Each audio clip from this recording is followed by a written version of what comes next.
that I think made a difference. So I agree.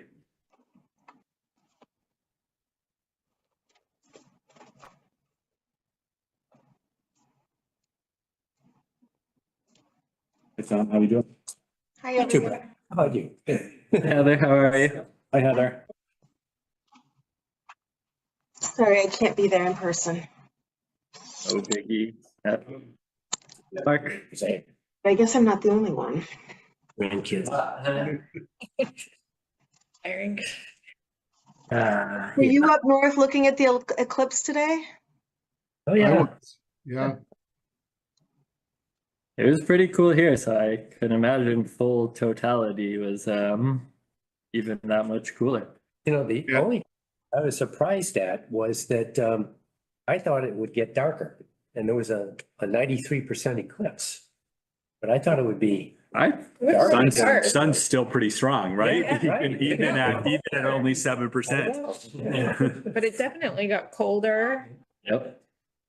Well, it can get colder because it was 71.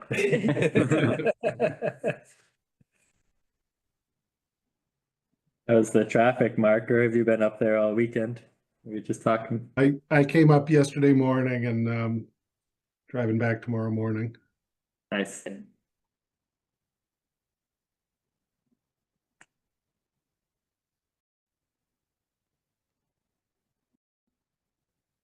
Well, I have full quorum for you guys and it's 7:01, so we're ready whenever you are. Do we know, is Tony? Tony's out. Okay, right, Oh, okay. right. So let's get going. Call this meeting of CPDC to order.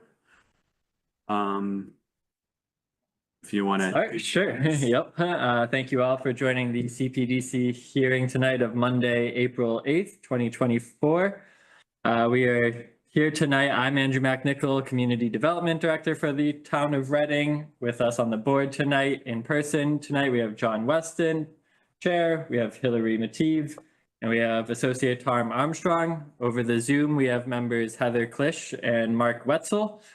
So this is a hybrid meeting in that we allow both the in-person and remote participation, but we are going to stick to our standard format where the applicants for tonight will present their application to the board.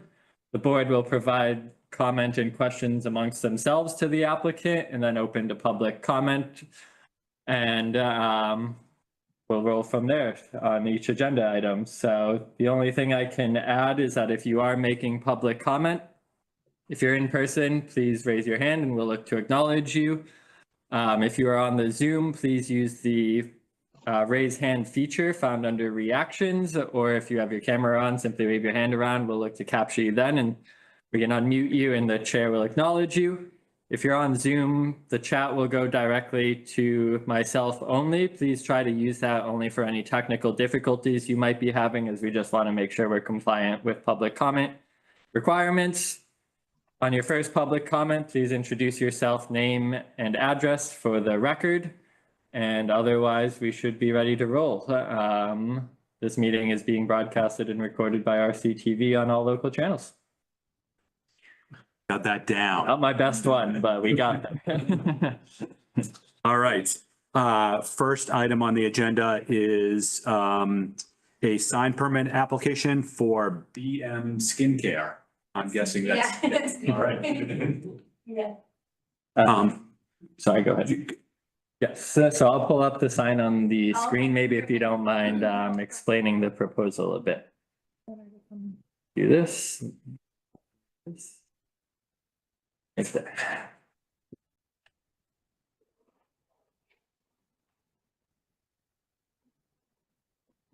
So the application is for a dual face blade sign only at the site of 28 Gould Street. There's a commercial entry right on the sidewalk adjacent to the residential entry. The sign meets all area requirements, non-illuminated. It'll be over 8 feet above the sidewalk. I didn't know if you had anything to add in the intent or design. Yeah, it's just straightforward. The picture makes it look bigger than probably what it is. It might be slightly smaller. But no, it's just straightforward, just like that. So did we have, was there a master signage So for this building and, building came in with just a similar blade sign only for the Ace Flats residential. We had recommended and pushed for a master signage plan then, and even conditioned that they look to approve a master signage plan, but the applicant or owner never came forward with the commercial master signage plan. So this is a 2-tenant building. The studio here tonight is occupying 1 space, and then we anticipate the other space, if not already occupied, near occupancy, but I haven't seen a sign application for that one as of yet. so is there another sign going on the building Just for that- this? It's just that one, and then you'll the have a business window? next door to me, they just did a decal, I believe, on their window, and we Yeah. actually have similar logos, like theirs is a Ah. teal circle. Hmm. So we actually worked with this, I actually know them, so we worked with the same sign company to make sure that we didn't have like similar Oh, looking yeah. signs. So they were gonna stick with the decals, and then I was gonna do my logo sign with my just business decal name in like a frosted white, just very clean and simple, classic. So, Is it separate entries? yeah, separate entries. Mhm. Andrew, can I assume that the projection from the building, the distance is consistent with the regs? Yes, yep, we actually don't have a minimum requirement to my memory. But it's pretty consistent with what we've seen. Any questions from the members? Good question. Most? Lit, right? Is there any illumination on the sign or anything? No illumination. Okay. Looking good. All right, yeah, you want to just bring up the certificate?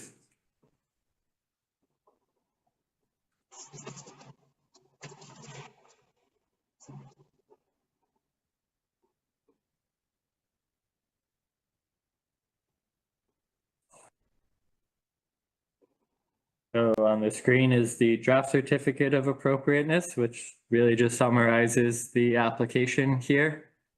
The material submitted was, of course, the application and the rendering sheet we were just looking at. This document here.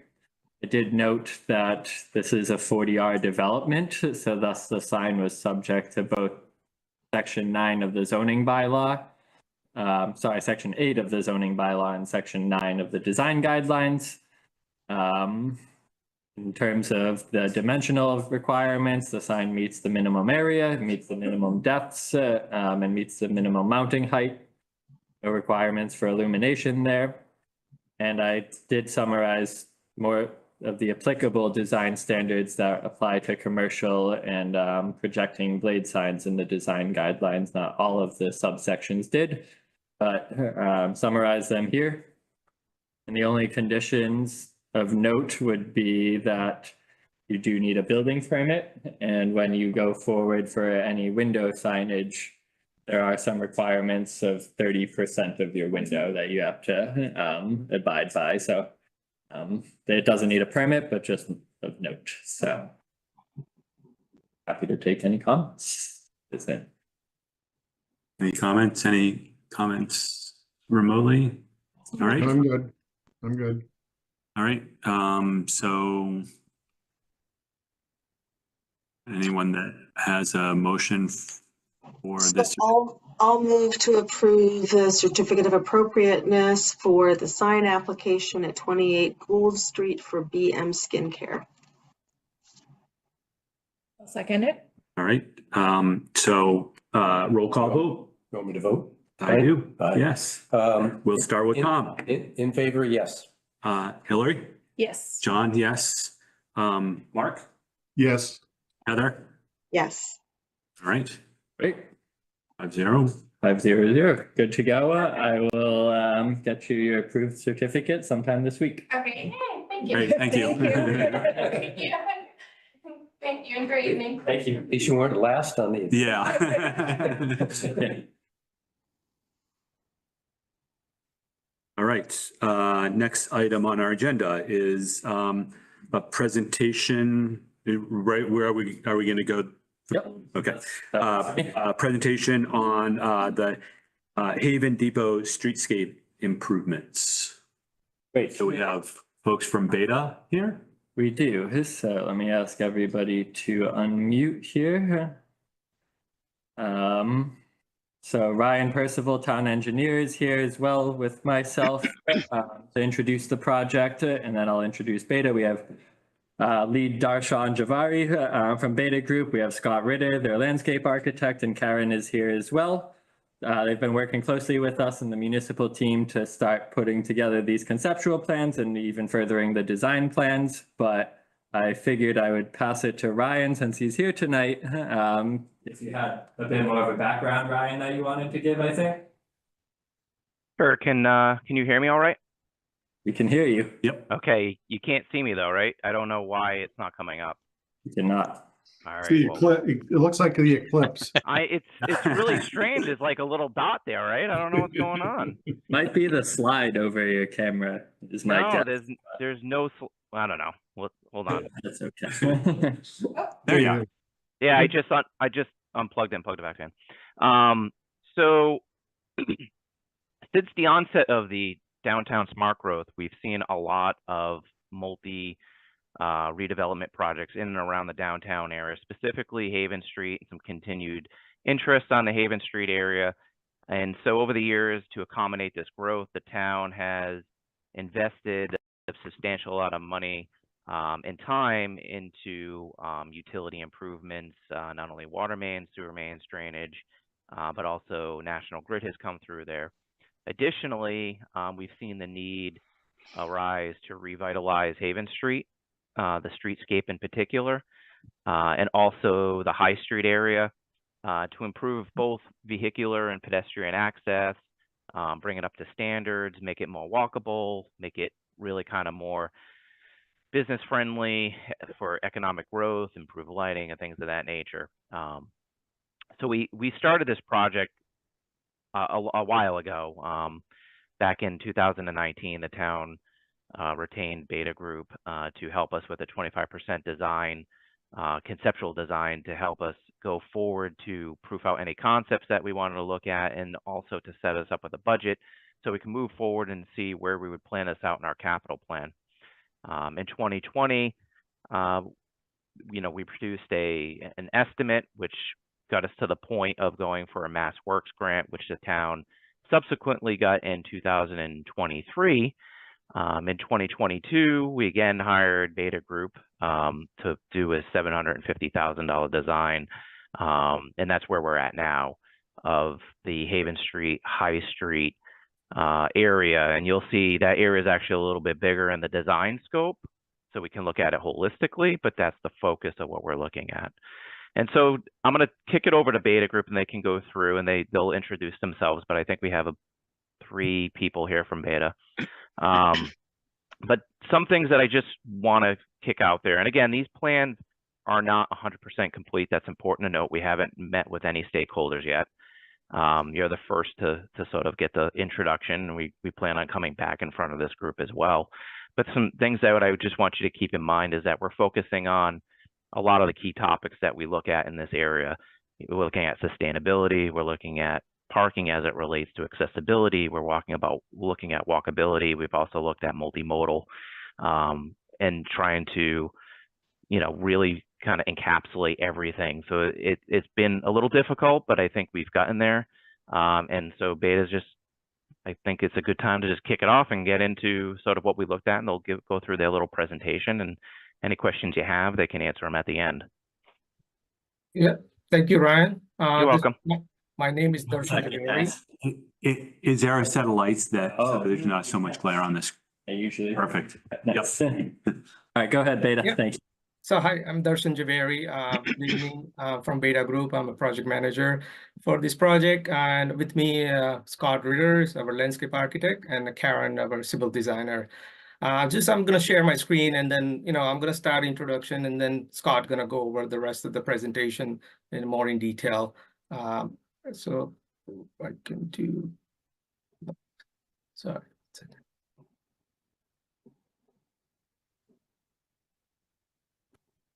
Okay, can you hear me? Yeah, okay. I'll just close my video screen.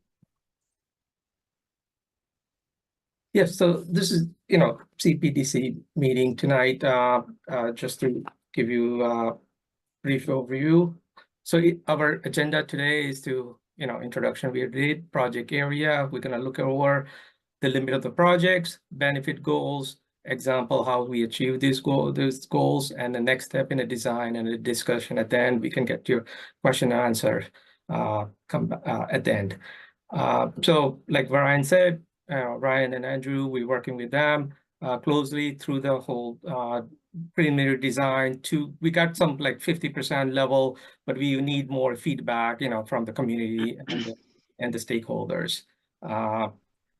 So this is the project area here in the red dotted line. So originally we started with the High Street, Washington, Linden, Sanborn, CVS parking lot, and High and Haven Street, the overall project. And then based on a mass work grant town received, we cut back a little bit limit to keep it under the budget. And the reason that's why you see the green area is kind of mass work related grant project cost, for that. And then the Haven Street is the phase 2 part of the combined with the mass work and the Haven Street, the overall project. The other blue area, shaded area is right now we're gonna do the design, but not sure with the, the funding mechanism on that one. So this is the, originally we just back in 2020, we prepared this rendering plan and we started with the project, starting at the Woburn Street, upgrading the signal at the Woburn and High, and then goes through the High Street at Haven. There's some improvement to the raised crosswalk, and more in detail the Scott gonna go over. And then the Haven Street, throughout the Haven Street, we introduce some crosswalk, more pedestrian friendly crossings, and the parking and whatnot. So this is from here on, the Scott gonna go over more in detail and specific of each area. Scott, thank you. Okay, thanks, Darshan. Good evening, everyone. My name is Scott Ritter. I'm a landscape architect from Beta, one of the senior people here. So as Darshan mentioned early in the agenda, what I'm going to be talking about is some of the benefits and goals of the project. And those benefits and goals are basically to, one, maximize the landscape.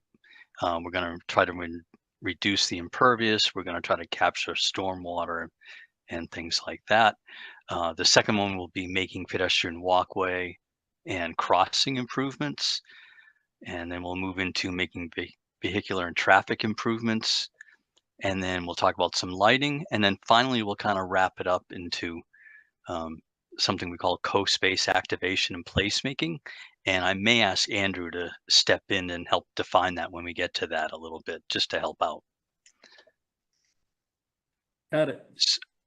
Okay, so this slide, the first slide here is to maximize the landscape, reduce impervious, and capture stormwater. So if we move from left to right, so this is High Street going across the page from left to right. Haven goes off at the angle up to the upper right-hand corner. So what we're looking at here on the left-hand side is the intersection of High and Woburn.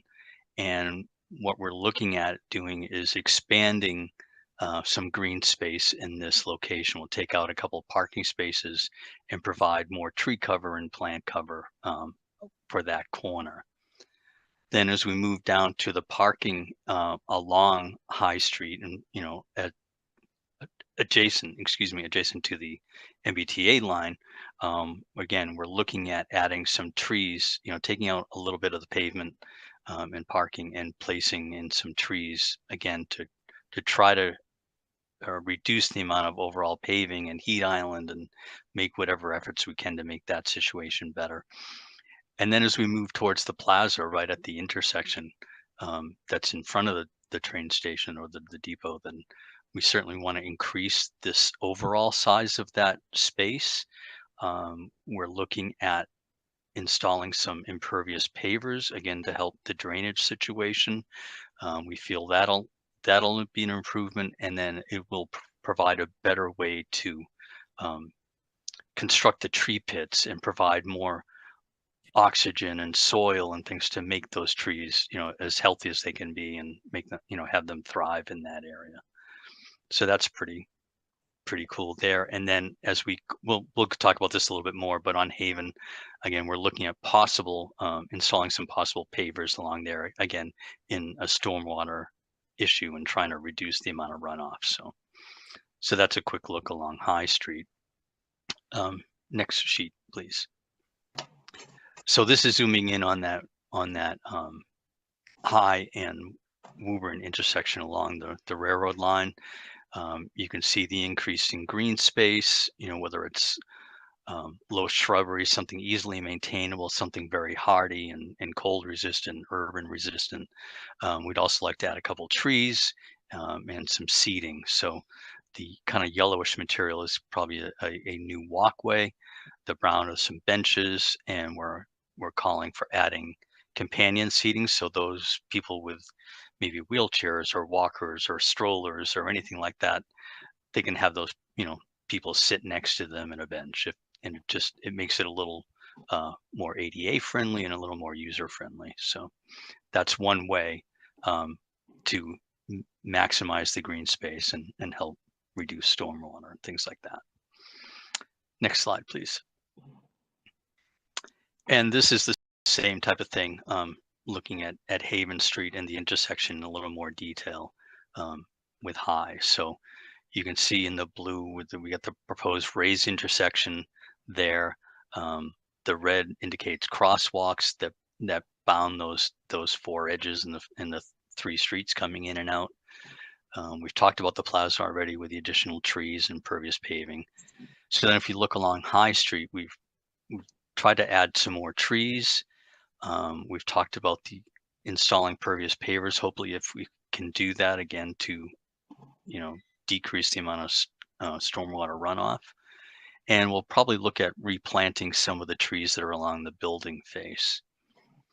As we move to the right-hand edge there, you can see a shortened crosswalk and a little bit of a bump out there. So that's the existing seating area that's there, and we propose to keep that. What we'd like to do is make it a little bit larger on the left-hand side. We'd like to add even a couple more trees if possible. There'd be upright columnar trees. So we would have a combination of that flexible seating, which is really great and very inviting and people like to move around, and some permanent seating built in maybe, and some additional green space, again, to start making a more comfortable pedestrian area there. And the same thing, I should have kind of stuck with this before, but to the raised intersection just to the right between Chute and Haven, there's another bump out there, and we can talk about the same type of thing where we'll do some increased seating and some pavers and planting there. So we'll get into that a little bit more as well. Next sheet. Okay. So the second goal that we mentioned is really the pedestrian experience in the crosswalk improvements. So what we're trying to do here at the plaza at Haven and High is to coordinate the pedestrian movements as they go along the streets and across the streets, and kind of directing them, kind of choreographing where the pedestrians are going to go, where it's going to be the safest spot for them to go, and ultimately the shortest and safest crossing. So you can see the reddish color there again indicate the new crosswalk, but the blue is there to indicate what the existing crosswalks are. So you can see they're a lot more haphazard and random, and Darshan's done a really good job, Darshan and Karen, of creating a nice central focal point and clean and safer intersection. And then the pedestrians can cross. It's a shorter distance and ultimately be safer, and creates a nice spot there. And you can see the Green Street intersection, that pedestrian crossing is probably getting reduced by 40%. So again, the shorter time the pedestrians in the road, the better. It's safer for everybody there. So those are some really key points there. we can talk about the bump outs. What makes some of these shorter crosswalks possible is bumping out the road. So the existing curb is further back, and what we're going to do is push it forward into the roadway a little bit. It helps define the vehicular traffic areas quite well, but what it really does is create those pockets where people can get off the crosswalk and then decide which street they're going to go on, how they're going to continue moving. But it really helps create a nice, safer environment for the pedestrians. And it also reduces the amount of paving, which we just talked about before. So those are all positive things there. Next slide, Darshan. Thanks. So this is similar here. This is Haven Street running left to right. You can see Gould Street, the one-way Gould Street heading to the bottom of the page there as well. And then we've got Linden and Sanborn towards the right-hand side. And again, you can see the blue major crossing, just by across Gould and Haven, that wide area, which is very long and very open. And, if a person starts crossing at Gould, they get partway through and then they come to Haven and people can't really see them around the buildings. So again, this design consolidates the crosswalks into shorter areas, defines the space a lot better, and just makes it overall safer for the pedestrians. Again, we're doing this by creating a additional bump out at the nose of Gould and Hyde, and doing some small bump out works along Linden and San again. So you can see that it's a little bit neater, a little cleaner and easier for the people to follow and understand where they go, and having shorter walks there. Next, please. Okay, so now we're into the third goal of improving the vehicular and traffic situation. And I'm going to try to do the same thing. I'm not not able to speak quite as well on some of this stuff, but Darshan can certainly join in if I misspeak. But Sure. Again, you can see the red crosswalks and the blue existing crosswalks. But what we're really looking at here is upgrading the whole intersection in terms of pedestrian and vehicular signals, and phasing that along with the railroad crossing. So that is all being looked at once, and those improvements are going to be made all at once, and the whole thing will work better. Pedestrians will be able to cross in a safer movement. Lanes will be lined up, and stacking areas will be developed as well. And then just street lighting, which we'll talk about later, a little bit coming up. That'll be part of this intersection as well. So it becomes a little more unified, a little more clear as to what people are expected to do, both from a vehicular point of view and a pedestrian point of view there. Next slide, please. And this is the other end of High, where it comes into Washington. And right now you can see it's a vast amount of paving. It's not as well defined, especially for those people who are driving, who may come in here for the first time or don't know the area as well. It's wide open, and it's ultimately a tougher drive for the vehicles, and a little more tricky for the pedestrians. So again, what we're hoping to do is, in a way, tee it up, not exactly a T, but we're reducing some of the pavement. We're creating, line striping and raised medians and flush medians to help direct the traffic, either coming from Washington onto High, bumping out that area to the north. Darshan, I don't know if you can point to where we're closing the driveway. There's two driveways here that affect the buildings beyond, and we've worked with Ryan and his team and the building owners, and we're going to try to close up one of those driveways. So there's less pavement, there's less potential conflict for pedestrians and vehicles. So that's a real positive there as well. Again, the lanes are configured so that we've got the flush medians and paint striping that'll direct the people if they're going to take a left from High Street onto Washington, or if they're going to continue and take a right. So we're trying to funnel the cars, make pedestrian crossings shorter. You can see that in the pink the reddish pink crosswalk. So, and then we have additional planting and pedestrian space in that area as well. So those are some big improvements along High at Washington. Real fast, on the raised median that you've got there, that would Yes. prevent a car from moving from the right side to the left side for those businesses that are there? It's just at that one end, and there's not a driveway right there. So Okay. it's just helping to funnel the cars through in a Okay. safer way. This is flush area, this area. Only the orange is the raised area. Mm-hmm.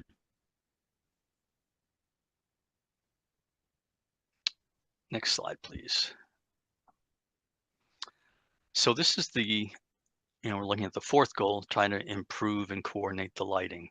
So what we did, we have an idea of what some of the existing light fixtures are and within the town. So we looked at Main Street. We've got the post top globe with the flagpoles and planters, and it really defines Main Street really well, and it's a really nice look along Main Street. High Street along the MBTA line, you've got those very tall shepherd crook kind of Victorian period lighting. Again, it works well with the train station itself and provides a lot of light along the railroad tracks and the parking areas. So that's kind of a nice fixture.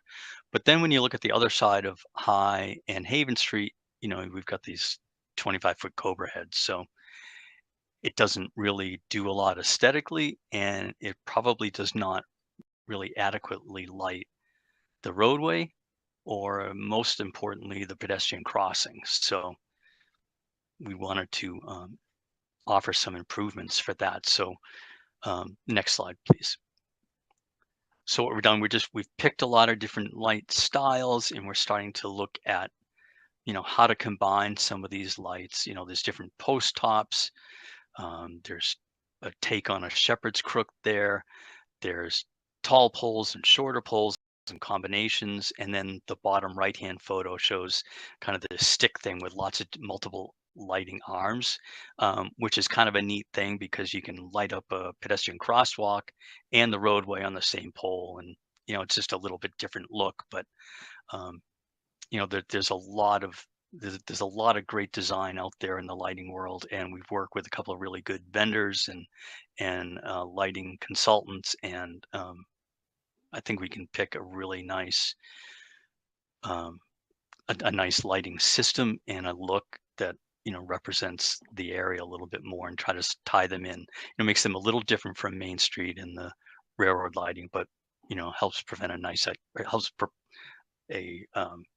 develop a nice identity for this area. All these lights would be LED, so they'd be really efficient, and you can really work with the LED to point lights in a certain direction and help light the things that you want to light and keep dark the things you want to keep dark. Speaking of that, a lot of these things are lighting systems are also dark sky compliant, which is important from an ecological point of view and environmental point of view as well. So that's kind of neat. Next slide, please. Excuse me. So these are some drawings that we had put together for our recent project in downtown Lexington. We just finished that a couple of years ago. It was constructed. So, and what I'm trying to show here is that we've used a couple different styles and types of lights and heights of lights. So we see a more pedestrian level lighting on the left-hand side. That's a post top, and it has the LED underneath the roof, and so that can shine down. It's a shorter pole, 12, 14-foot range. And then the right-hand pole is a really kind of a nice looking, it's a high-tech Cobra head. That doesn't really do it justice, but it's a larger pole that tapers up into this nice arm, and it's tall enough where it can get across multiple lanes of traffic and parking areas, so they can be set further apart. But the post-op ones can be more pedestrian in scale and maybe a little bit closer. So the next slide shows a photograph of the lighting downtown Lexington. So you can see these very tall lights on the right-hand side, And on the more pedestrian heavy walkway, we've got the post top lights, which creates a really nice rhythm going down the street and helps propose a nice scale. The tall lights can also have these extra little lights coming off the sides if we wanted to provide some extra light for pedestrian crossings, which in Lexington we actually did on a few of those crossings, and it keeps the level more consistent along the road and the crosswalk, and helps reduce glare from drivers, and it's there's just a lot of good high tech work out there for lighting. So next slide, please. And this is the final benefit, I think the fifth one that we're calling co-space activation and placemaking. I think what I'd like to say about this is that this particular goal is kind of a combination of the previous four, and that places are really created when we combine all the things we've talked about, and then we introduce people, and they bring their own activity and movement and sharing the spaces. So we're the crosswalks and the raised crosswalks shown in this particular view going across Haven, is a shared space, right? I mean, it's got to be used by the cars, but the pedestrians are going to have the right of way, and in this particular case we're keeping the walkway at the same elevation as the sidewalk, so the cars would go up and down at a slight elevation change, again just to kind of warn them they're in a different spot, it's a different place in a space. So and we're going to be showing this image as well as a couple others, so they're three-dimensional, and what we're doing is trying to talk about all those different things that we've included. So here in the background, you can see by the building that's right on the nose of Gould and Haven, there's a bump out there that we've created. So it's a little more pedestrian space. Again, we just talked about the foreground, that raised crosswalk to get people across from one side of Haven to the other to where the seating area is. We've expanded the seating area. It has a couple more trees. It has more green plantable space.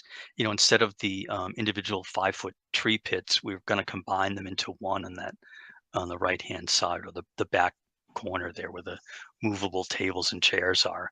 We wanted to keep those because that's been so successful. We also would like to add some permanent seating on this little the green space that's on the front or the left-hand side there as well. Again, more shade, take away some of the pavement, but create a place where people can hang out. You can see a textural change with that handicap accessible spaces. So that would represent maybe some of the pervious pavers if we can get to that point in our design and the budget, and we can make that work. Again, that would be a great decrease in a paved surface. So, we get some water back recharging and things. So that would be really great there. And then you can see the lighting. We've got a couple light poles on the right-hand side. So we're trying to look at a combination of, bringing all these elements together and what would it really look like. Next slide, please.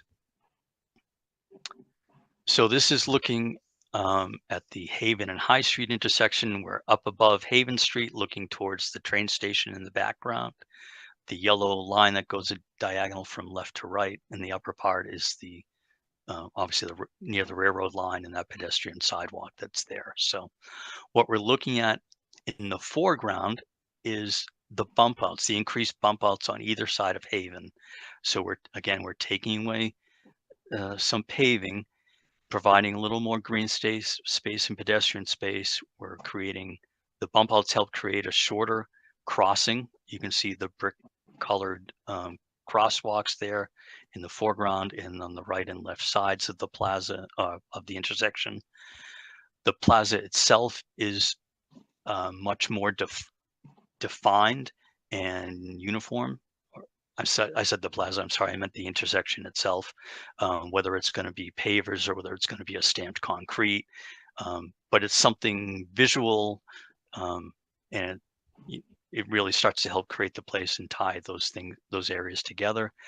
The plaza along the railroad tracks, we'd like to keep the trees. We're keeping the clock where it is.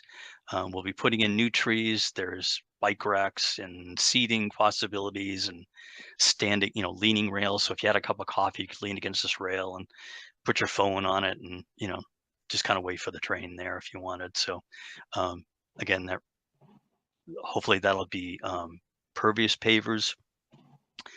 We might want to look at putting some bollards along the plaza, along the intersection itself, along High, just to keep people from, making those, someone crossing mid-block or, not using the sidewalks. We need to really kind of look at directing the pedestrians from the train station to the crosswalks where we want them, where they're going to be more safe. And then, yeah, the last slide here, this is the last 3D. This is a different option in terms of what the plaza could be.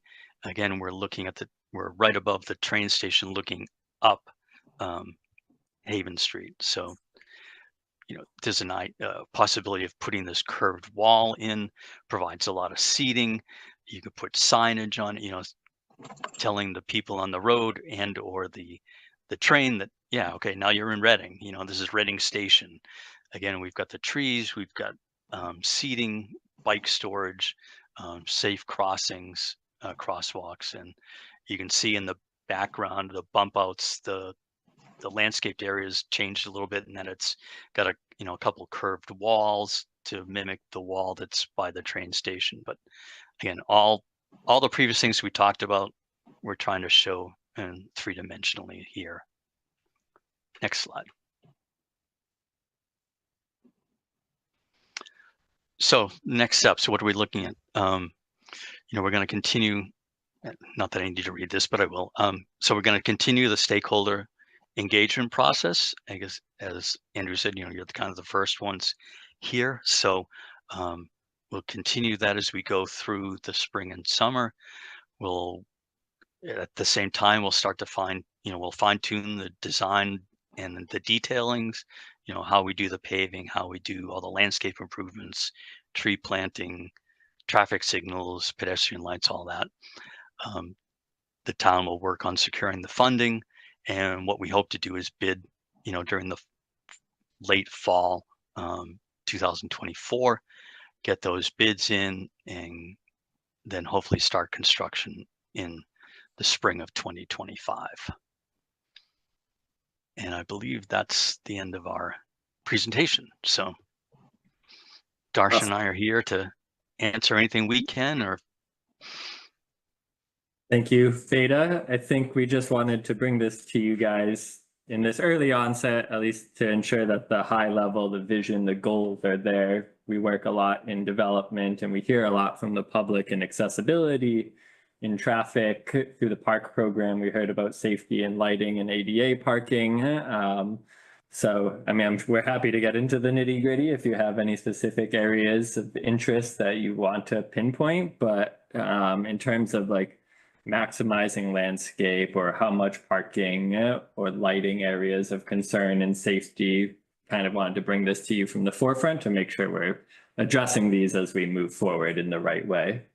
So I'll start off with, just trying to keep it high level because, there's going to be obviously going to be a lot of change here. I guess one thing that when I was going through this before you started presenting it, I did not pick up where all the existing curb lines were, and it looked like there wasn't much changing.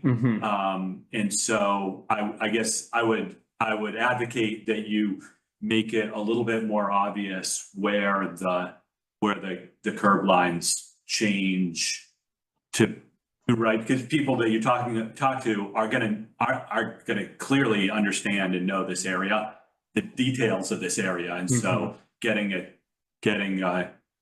good representation of what's there now versus what are you proposing, I think is important. That's one thing.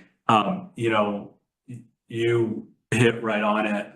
The other thing I thought about this as I was someone on the park committee, and we talked a lot, hours, about one parking space here, one parking space there, right? They all matter, right? But I also do know that, right, we spent a lot of time going through all the downtown smart growth zoning changes to try and get more green, right? And here we have something specifically right in the public realm about like, which do we want more? And what's more important and how do we fit it all together? So it's not really a comment, but just saying that this should spark a pretty good discussion about, you know, how best to fit that stuff together. Really one of those interesting projects of trying to meet the needs of today while also addressing the needs and hopes of the future as well, and how we kind of maximize this opportunity to do that. Yeah, I mean, I like it. I like where you're going with this. I think the thing that jumps out to me is you know, right at the depot of, you know, Schutenhaven and, right, that's still no matter what, it's a big space. It's a big auto focused space. That's a lot of pavement. And even with this, it's a lot of pavement. And so, you know, I don't know. It still strikes me as a lot of pavement. And if you're just changing the texture, it's still a lot of pavement, right? So, which I guess I would encourage to see if there's something different. And right in the thing that I understand, right, from a safety point of view here is that it's the cars that are coming, I'm going to say up Chute Street. And right, cars coming down Haven, or if you're trying to cross, you just don't know whether cars are going to come at speed up that area, and that creates a lot of I think angst and lack of feeling safe, right? And so I think that's the one movement that if maybe we can figure out a way to tame that. I had a few thoughts, and I don't need any response on this, but one of the things I would do is I'd consult with the garden clubs. Long-term, they might be willing to adopt an area to work on, but just get their input. One question I had is, are the trees going to be somewhat consistent in certain segments? They might be flowering trees. I know there's problems with Coosa dogwoods, but there's also nice to have some flowering trees along the line in a larger stretch. Make sure you consult with MTBA because as to what their future plans are, I don't think there's a fence between the tracks and what street? Not that portion of High Street, nope. Yeah, so I don't think so that might make sidewalks more of a problem. With regard to what I've conceived in the future might be a farmer's market. I don't think you have to consider that. That would be a great area, possibly on Saturday when the train traffic is less, to incorporate that.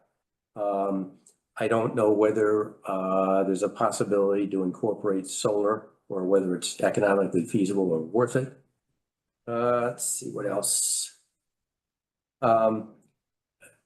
You're talking about pavers and or textured crosswalks.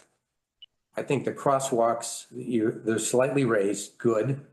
I think they need to be another color, but I wouldn't want anything like brick that's going to settle differently and create a tripping hazard in the future. That's my thought. And I think that's it. I have a couple of things. Sure. I also really like where this is going. And this view here, my hand, I know on a couple of your schematics, not only would I be helped by seeing where the current curb line is, but I'd also really be helped by seeing where the pedestrian railroad crossings are. Because there are a couple of places where I think in my mind, I'm not sure, while the pedestrian crossing of the street makes sense if you're just crossing the street, it may or may not make sense when you get into the realities of how people are crossing the railroad. So I'm going to try to say at a high level, but for instance, there at Woburn and High Streets where the railroad, where the pedestrian crossing is over toward the railroad crossing, I think the train is oftentimes parked there, but it would just be good to see where are the actual crossings of the railroad tracks. I'm also struck by the puzzle of that great big hot paved intersection of Chute High and Woburn. I'm remembering there was some talk about extending that triangle where Chute and High Street is a little bit to narrow that down. I don't know if that's a possibility, but I guess I'd encourage you to still think about how that, in addition to the plantings that you're planning or you're proposing here, how that can be greened up and narrowed a bit. There's one other aspect. I love the idea that you had at the depot area of maybe having a curved seating area. This may seem counterintuitive. If I were to do that, I actually might have the curve go in the other direction, because it's not ideal to sit and wait for the train on that side of the tracks. You don't load the train on that side of the tracks. And oftentimes I see the depot as kind of that end of, it's the end of Haven Street. So if you're sitting there, you'd be looking up Haven Street and thinking about it not so much as a train stop as it is an entryway, a courtyard that is what I'm losing the word right now, but basically like an anchor point for that part of the downtown area. Okay. My turn? I think Heather, exactly right. One of her comments, right, feeds right into the point here. I'm looking at the plan. It seems to me like that point, right, on the corner of Chute and High, right? Your plans do show that extending what, 10 feet? It does, okay. Yeah, Yep. and you can't pick that up. Can't, You yeah. just can't pick that up. I And wasn't sure. that's an important difference, for us to know sort of every inch over there. So, yeah. Noted. So stepped right into it. Yep. Mark? So I had a few comments, and I know you're pretty early in the phase, but number one is, I know it said the construction was 2025. Ryan, you think we can get a little asphalt down on High Street before then? Yes. Yeah, we'll see what we can do. We're Just do some- we were talking with Highway to drag the box Yeah. down there. We don't want to Yeah. put too much work into it. Right, yeah, no, I wouldn't, but it's in pretty rough shape. And I think also, I know from my point of view, it would benefit to have a site walk with the team and just kind of put more things in perspective, and then you can talk more about, like for instance, this intersection, you can see actually how it's working and how some changes might work. But I think it would be beneficial just to do maybe when the weather's a little nicer, and maybe even do a public site walk, see if people are interested. I noticed we didn't talk once about bicycles, and I know in the downtown area, it's really hard to get bicycle accommodations in there. But in some cases, the state may require to put bicycle lanes in, which make the whole design a lot more complicated. One place that I would suggest is, because I ride my bike through there several times a week, is on Woburn Street down at the intersection. Have some sort of bicycle accommodation or stop signs to places to get the signal to change. The other thing I was thinking is those along High Street, you've got those tree bump outs. You should probably run those by the DPW for plowing, because there's, I know in it's hard to plow this area to begin with because you don't have a lot of places to put the snow, and they do a lot of snow removal. But if they have to keep plowing around bump outs, you're going to have a lot of unhappy people and probably some curb damage as a result of that. And let's see. Also, we have a project going on at the intersection of High and Chute Street that I hope is starting fairly soon, and also the new mosque on the corner of Gould and High, and so I hope that their needs are taken into account. Let's see, do I have anything else?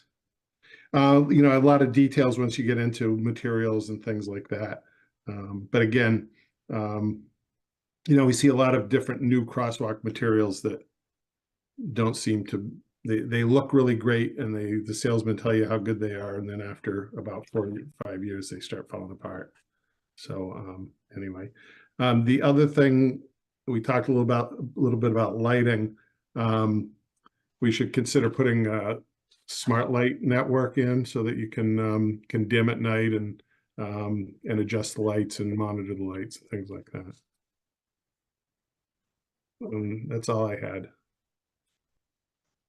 I think everyone said a lot of what I was going to say. The one that I wanted to point out is the Washington Street High Street intersection. Just want to make sure that it's really hard to see around that corner as it is now. People come, there's stoplights or stop signs, but it's kind of a fast corner. Just to make sure that those trees are back far enough that it makes it easier to, because you're looking back behind you as you make that turn. When you're traveling down. Coming down High Street onto Washington to turn right or to turn left, you have to look, not, you're looking through your back window.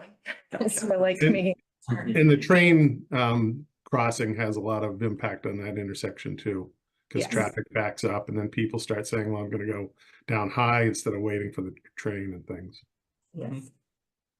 So, the other thing I wanted to note about lighting is also ground level lighting. So like utilizing some more of the, 10 inches and below type lighting for some of the pedestrian areas, as opposed, because I know there's apartments along that area, so like they can switch down to lower lighting at night.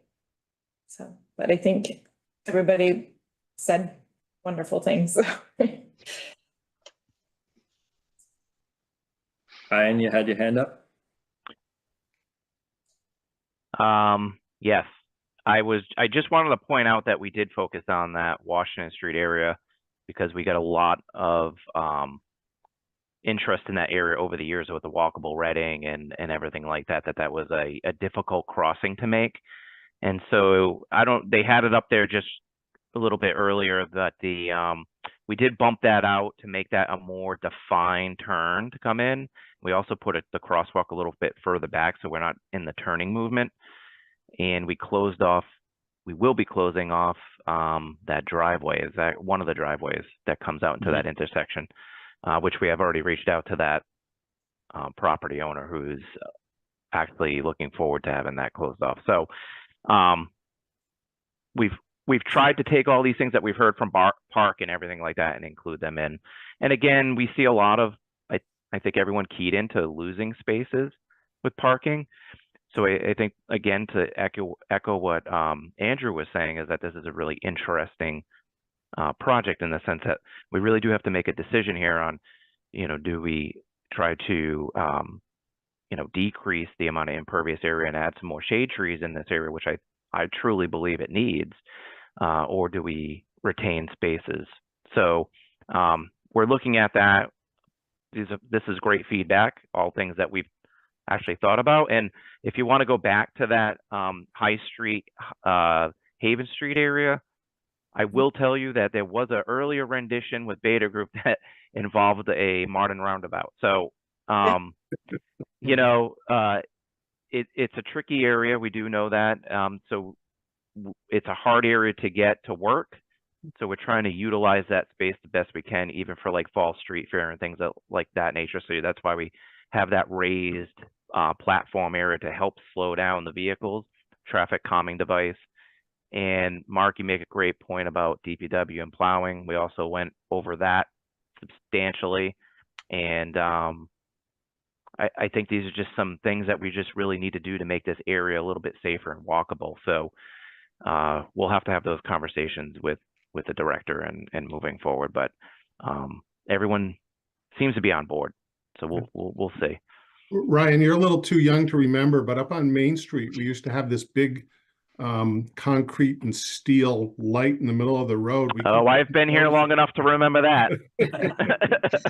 I was involved in the design. Yeah. I've been around for 20 years now, Mark, you know. And not to go down this rabbit hole of bike infrastructure, it probably makes sense for us to see where bike parking racks can go up and down Haven Street, and maybe at the depot too. We have a good number at the train depot themselves, but we did look at a concept of like a bike lane down Haven. I think when we talk bike lanes, from my perspective, we kind of need to look at it holistically and work our way. I try to call it work your way out to in that sense, and get people to downtown before you build the downtown bike infrastructure, because if people aren't getting there on their bikes, then it starts on a slow public perception and how it's utilized. So working from out to in on the bike infrastructure, I think, is important. We're hopeful to start a plan sooner or later, bike and ped plan, to revisit that, but we hadn't moved any formal bike lanes here yet because of the parking or width impacts, and so we want to make sure we start that at its right starting point before squeezing it in downtown here. At the risk of sounding like a broken record, because I think I say this probably like every third meeting, kids ride their bikes down there a lot, with or without bike lanes. And so considering bike safety, I don't know that kids will use bike racks or whatnot, but there are definitely at least kids on bikes down there. Mm-hmm. And Ryan, I like what you were saying about, thinking about that big intersection as something that's repurposed for Fall Street Fair and festivals, and I like design elements that will have that be kind of feel like a place that you can gather around when the streets shut down also. I mean, that's really kind of what we're hoping for, right? And I mean, Andrew and I, we've been around for a while, so that's a good thing. But one of the bad things is we've been around for a while too, right? So we're trying not to implement our opinions on this, but we did look at the bicycles. It gets very, very tight. We can do it on the upper end of Haven Street, but we're going to lose some things, right? And we're going to lose some parking. We're going to impact that quite a bit. We're looking at lighting elements to see what we can do for even the winter time. Can we string lights? Can we make this, more active? And we're really trying to drive everything home that your group has been trying to do over the years with the smart growth and everything like that. And I think this is a really critical piece to it. We're at the tipping point that this really needs to happen. And so all this feedback is great, and it sets us on the right path, and we'll be back in front of you again to hopefully show you some changes, or maybe not, or maybe we have some more answers to some of your questions. And it's an exciting project for me. I another 30-second thought, since the question was posed for a bit of, the balance of losing parking spaces in favor of a little bit of green space. I'm okay with that. I think if we do the green space right, it makes it a much more pleasant place to walk to, and people who do live near close enough to walk may then choose to walk this instead of drive, because it's just more pleasant. For the risk of going in too much detail, I will just say that most of the parking that we're losing is in the depot area, right? So we run those numbers, and we do notice that it's underutilized a little bit, even during, pre-COVID times. So it's a sea of asphalt out there. Yeah. It really is. There's no shade. There's none of that. And I think it's really critical and important for us to look at that, make this a nice destination, an area that you want to sit at. And it might be interesting to do a parking inventory of that area post-COVID, because, as you mentioned, a lot of the train parking places aren't filled up anymore. And I hardly ever see those head-on spaces all filled up, especially as you go down towards Washington Street. So there is plenty of parking down there these days, but I don't know if that's just a short-term thing. Yeah, I think we've looked to maximize while maintaining use. You know, you'll see probably what I think are these 1 or 2 spaces up in there down Chute Street next to a large public parking lot. We've really looked at those. Can we expand landscape? But utilities start to play a role, travel paths for fire truck movements and things like that. So we're happy to dive into some of those details though to try to maximize that even a bit more if we can. Great. Looking forward to Yeah. continuing the conversation. I think you're headed in the right direction. So that's great. Thank you. Great. I appreciate all of your comments tonight, and thank you, Beta and Ryan, for being here tonight. Thank you. Thank Pleasure. Great. Good night. Good night. Good night. Good night.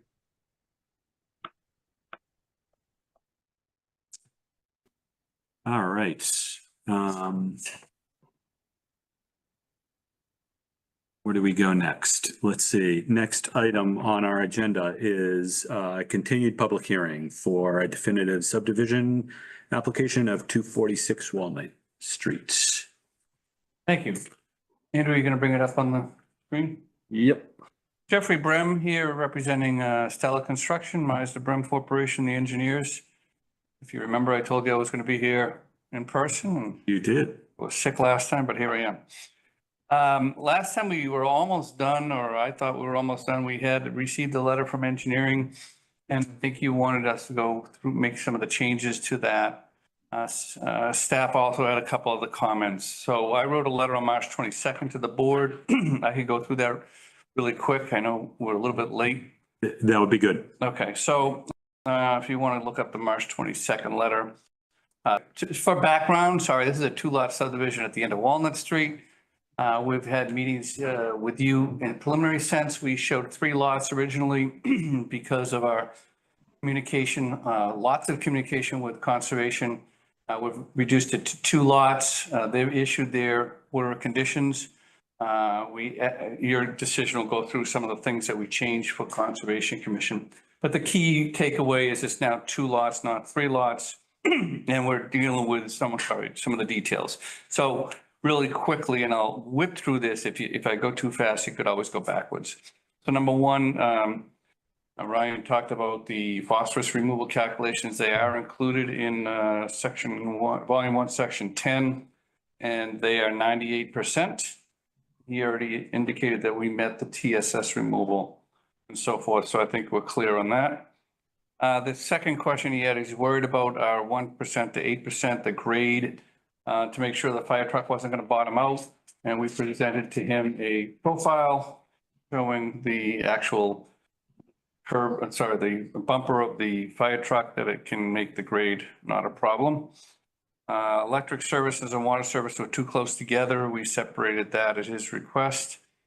We did put an additional catch basin, number 7, north of catch basins 5 and 6 to pick up some additional flow that he requested. We also added a small berm and flow area to show how the water is not intended to go down the driveway, but instead go into the catch basins and keep water away from the state highway layout. And we put some grades as well. There'll be a blanket easement over the entire private way. That's how the people will get from the parking spaces to the dedicated conservation area. There's a flared end section that was literally on the little walking path. And so we moved that a little bit. That also comes up as comment number 9. It's the same issue. Then the retaining wall is specified as a block wall. Those are those gravity block walls, which can be built from one side. There's still 5 feet between the edge of the wall and the property line. That's plenty of room to basically place those walls. As I said before, it's a 6-foot high wall. And then there are some construction requirements or conditions that the engineering department asked that we put in, and I believe Andrew's included that in the conditions, proposed conditions.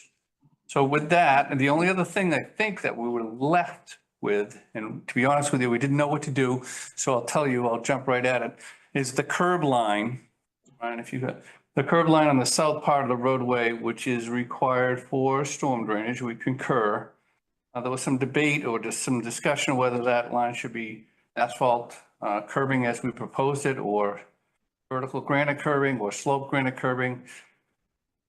We didn't know what to do, so we left it as asphalt curbing because that's what we want to do. The main reason is it's a private roadway. There will be a homeowners association and they will take care of it. And it's along a long line, so you're not going to hit it like a plow at a 90-degree or a 45-degree angle, that's usually when you have problems along that kind of a curb line. But if the board wanted to go back to either of those other types of granite, we would just make that as a condition and change the plan. So we're amenable anyway. And you're proposing that as a Cape Cod berm as opposed to an asphalt curb? Correct, the Cape Cod berm with a 7-inch rise over 12 inches.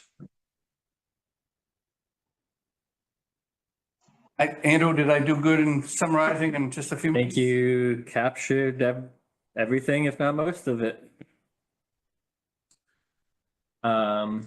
I would say just quickly, remember Tony Giadrezza joined the Zoom, so he's here tonight. Okay. Great. Additionally, I think actually it was Tony, while I mentioned this comment, was the question of the conservation calculations of riverfront and disturbance. And I went back, I double checked all the regs, everything complies. The Conservation Commission looks at it from that total site standpoint and maximizing opportunity across the entire site. So they worked within the regulations. I think it was the question of if you split it between the lots, do the calculations change? We worked to make sure what was there was compliant and addressed the needs. So, and conservation issued their OOC for that. Right. And just as an aside, this is an incredibly well-drafted decision that's in front of you. I see a lot of these. And it's thorough, but it's also organized well. And the other thing I think is the best part of it is it's not overly wordy, which sometimes I get 20 pages. I didn't say that about my minutes. Well, thank you. That's good to hear, because I think that, yeah, Andrew and his former team does a great job on this. So good to hear that that's what you see too. Questions, comments for the board? I'll start here with live members and then go remote. Let's see. Andrew, this is more of a question for you. Mhm. I want to be absolutely certain that, no offense, but I don't like private roads. Okay. Never maintained and all this kind of stuff. I want to make sure there's a separate document would be title searchable. Any future owner that indicates their responsibilities. Repair and maintain the road, repair and maintain, there's stormwater runoff and basins that have to be cleaned out and things like that. And it's got to be to your approval, Andrew. I couldn't quite see whether in your write-up it's there or not. Yeah, so we do typically condition that in any HOA documents that are transferred upon sale. Everybody would get those prior to. I can add language. We kind of included some general no structures in the right-of-way layout. I can add language that any future documents also describe that the homeowners maintain the responsibility of repaving or improving the road when necessary. It becomes a bit difficult. It's a larger policy discussion. I agree. Sometime Make sure the document's seen by whoever does the titles. Yeah, let me see what I can include for language. The only other. If I could, well, before you talk about that. Sure. There is a detailed O&M report that is part of the stormwater that will be given to the HOA as well, and that details exactly what. Yeah, that's the maintenance. I think I saw a maintenance plan. Yeah. Yeah. So often you get there and my attorney never showed it to me and all that. Right, I understand. The other thing is that since the backlot is going to be deeded to the town, is that raised with treated wood and things like that, or is it just a path? Oh, it's just path. It's not It's a path. supposed to be improved at all. Right. Okay, because I want to make sure the town has enough responsibility that it can do with it as it sees fit. Yeah, Okay. to my memory and knowledge, nothing exists back here in terms of trails or anything yet, but we like to be a bit proactive, and should we ever find an opportunity to do something out there, that we have access to it, so. Well, I'm thinking more from the reverse, because I think we've got another one where there is a structure that's put in. And I want to make sure in the future, 20, 30 years from now, that town doesn't have to maintain. Gotcha, yeah. It can take it down. Mhm. Okay, those are my only two comments. I don't All right, have all right. much to add. I think we've Yep. discussed it a lot. Comments from the board members remotely? I'm all set. I'm all set. Did we have, is Tony? Tony, are you here? You joined in right at the onset of this discussion, so just want to. There he is. I guess, right, we'll go back to the outstanding item about the curb. I guess I've always, following previous policies from previous town engineers that always required vertical granite curb. I've continued that for my too many years on this board, and have continued that policy, except, really just for, as we talked about this, right, where it's sort of required as part of the directing of the stormwaters down to the stormwater basin. I don't see any reason on this particular one to change that mindset of mine. But I'm just one board member, so. Just a comment, I can accept that. If Tony's not here, I'd still be voting, but if Tony's here, he'd be voting. Yes. Tony's here. Okay, I'm here. I finally managed to unmute myself. However, since I did join later, Mr. Chairman, I would recommend, if it's legally possible, making sure that everybody's attended the normal number of meetings, I would say the associate member should vote in my stead today. Okay, I did review any meeting I missed on this. all right. subject, I would agree, even though Tony missed a minute or two of conversation, that's the Okay. safe way, if we get there. Other thoughts on that issue? Curbing, not the voting, not the voting. What would be the limit of the granite curbing? Is it just along the south side, or does it, Correct. Yeah, It ends right about where Andrew has his arrow a minute ago, so go across. about where the double catch basin is? Yes, right there, Yep. exactly. There's And I'll make it easy for you. We're perfectly amenable, as I said before, to make that vertical granite. So if that's what you want to do, that's fine with us. It's not a big ticket item. that would be my preference. Yeah. I would recommend vertical as well, as it's easier to do it now than find out later on that you keep ripping up the berm. All right. Other questions or comments from the board? Nope. All right. Open it up. Any questions, comments from the public? seeing none. All right. So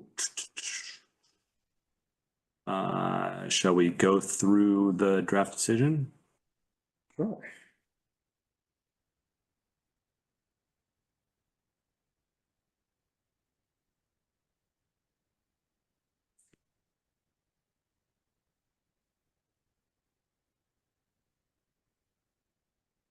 So I too, for the sake of time, will try to guide over this as quickly as I can in as much detail as I can.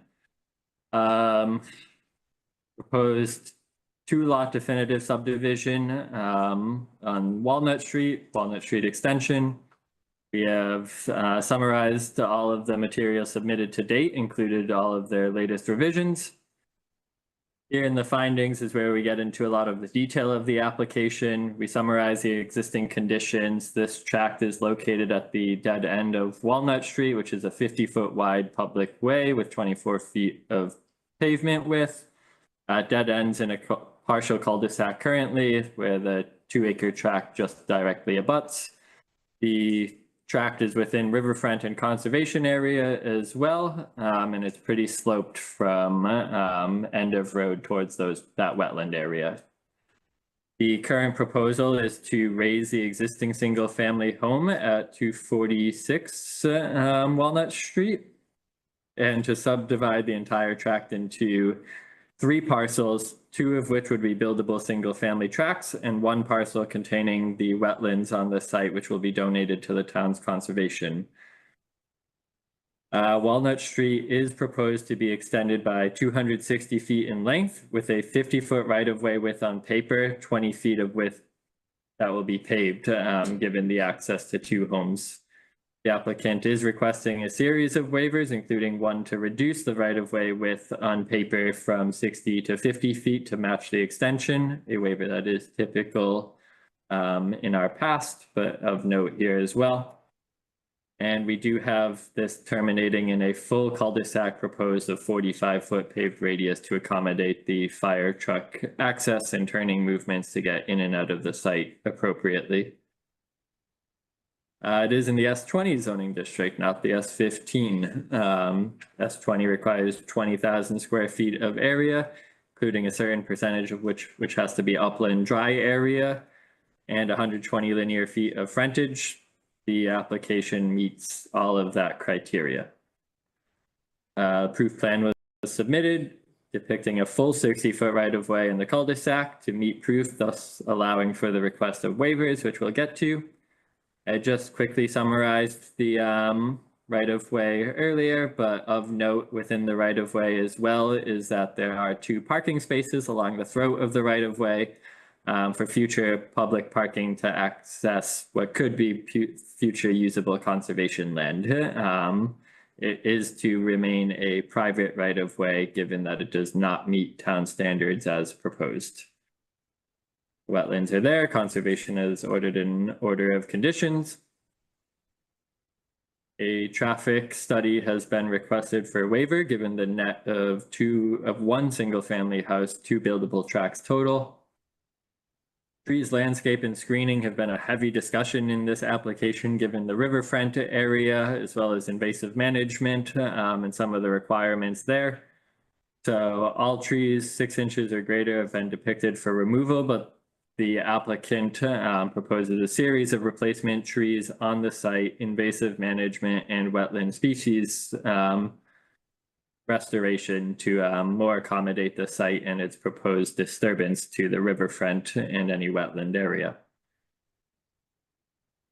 A single light pole with a street lamp is proposed along the throat next to those 2 parking spaces just to safely illuminate the right-of-way, and then typical house-mounted and driveway lighting will be provided. Utilities are proposed underneath the proposed right-of-way to accommodate both dwelling lots. We had the earlier comment to provide adequate separation, and they have done that, at least on the conceptual drawings, and will get further detail on that in any permitting process. Drainage is similar. The site is being proposed to capture infiltration from the right-of-way and the 2 house lots and direct them either towards the wetland or towards an infiltration chamber, which is uniquely in this case under the right-of-way. But because it's a private right-of-way and to be maintained by homeowners, it's found plausible. I only say uniquely just because we haven't seen one under a right-of-way, at least in previous proposals. Snow storage is identified through the Conservation Commission plans. Rooftop solar is the Mass General Law that all subdivisions consider that in the design of any house orientations. Board of Health received a copy of this application as well when it was submitted. So just to summarize the waivers before we go towards a discussion on them, as mentioned, a waiver from a traffic study is requested due to the net of one single family dwelling lot, reducing that right of way width from 60 feet to 50 feet on paper.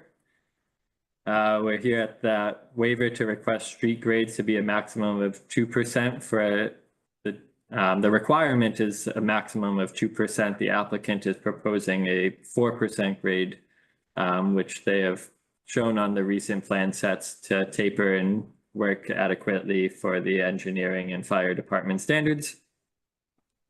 A typical cross-section of 60 feet is being requested for a waiver because they are proposing 50 feet and no sidewalks, as we'll get to. That end length is exceeding the maximum required in the subdivision standards, but with the full paved cul-de-sac, it was found appropriate through public safety. Landscape cul-de-sac island, don't necessarily do those a lot anymore. Requiring installation of granite curbing, we'll have that discussion and how to tackle that waiver most appropriately. A waiver from sidewalks along the right of way and the roadway. No existing sidewalks exist on Walnut Street, so none are proposed here. And materials for pipes and culverts, which previously, through the dates that the subdivision regs were written, were reinforced concrete. The applicant is proposing to meet more current engineering standards like ductile iron piping. So waiver requested there. General conditions apply, including all other permits, no further subdivision, and the order of conditions shall be complied to at all times. This condition prior to plan endorsement was noted for any potential revisions we may have stumbled upon tonight that haven't been captured yet. I haven't heard any unless we get to curbing. Engineering comments, all other previous requirements and permits listed in the town engineer memo shall be met. No storage, electric utility, Mylars, and owner of record will all be submitted for further approval, and similar for the trees, landscaping, and screening. Prior to the release of any lot, which is a typical subdivision process for building permit lots on new lots, we'll establish a covenant and surety and bond process to ensure that the right-of-way is properly built and provides access to those homes and dwelling lots that are looked for release from the bond. We'll look for a pre-construction meeting prior to permitting and site work. We'll need the recorded plans that do reach endorsement. Erosion control will need to be installed and inspected through conservation engineering and planning. And trees will need to be identified for removal on the field. Prior to building permit, I&I fee, driveway permits, and individual plot plans for each lot will need to be submitted for review and approval. During construction, we expect all materials and inspections to be maintained. And then we get to the issuance of occupancy after a certain amount of time. We'll want the conveyance of easements and utilities for the utilities specifically, not the drainage, not anything else on the site. We will want to see the public access easements as well in terms of both the right-of-way access and the path access. Drainage will be inspected, of course. Homeowners association documents, right-of-way layout and maintenance, stormwater maintenance, trash and recycling, public easements need to be referred to. And we'll want that parcel in the rear to be conveyed prior to final occupancy. Post occupancy, it's a simple as-built plan process and final release of any bonds that remain for holding. So I think that just about did it. If we want to jump back up to discussion. Great. And please, if you think of anything that's missing.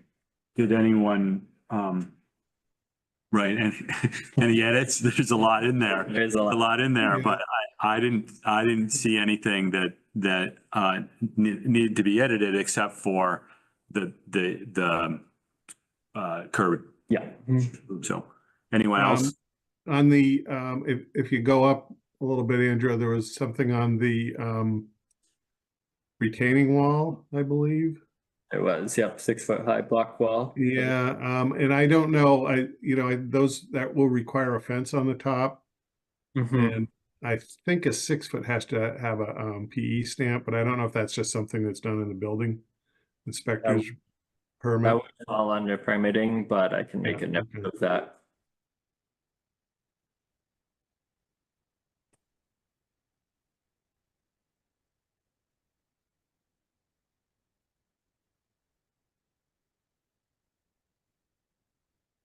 I can work on that a bit and add a bit more detail.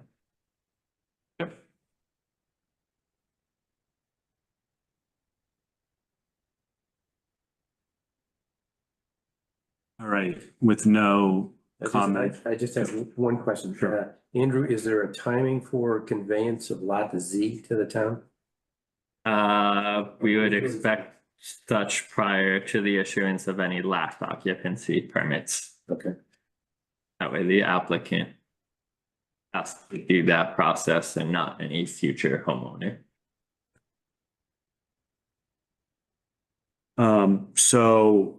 Right, we need to close the public hearing, and then vote on waivers and then vote on, well, close the public hearing, amend the waivers if we need to, we do, and Yep. then vote on those, same thing with the decision. Yep. So in terms of the waivers, and I don't want to speak out of turn, but it sounded like nearly everything was appropriate except for the curbing. In most cases, I would say we'd vote on waivers holistically if they were all in agreement. In this case, we might just want to pull out the curbing. I think I would prefer that we vote on the waiver rather than strike it completely, and that way I can provide reasoning and a condition to update the plans. I completely agree that it needs to be in there, but right, because the requirement is for both sides. Right. So Yeah. you still need the waiver, Mhm. and right, that the waiver is just that the granite curbing would be limited to the south side of the road between, the Mhm. entrance and the catch basin, or, wherever, however you, Could do that. Mhm. right, I Yeah. think it's that simple. It's-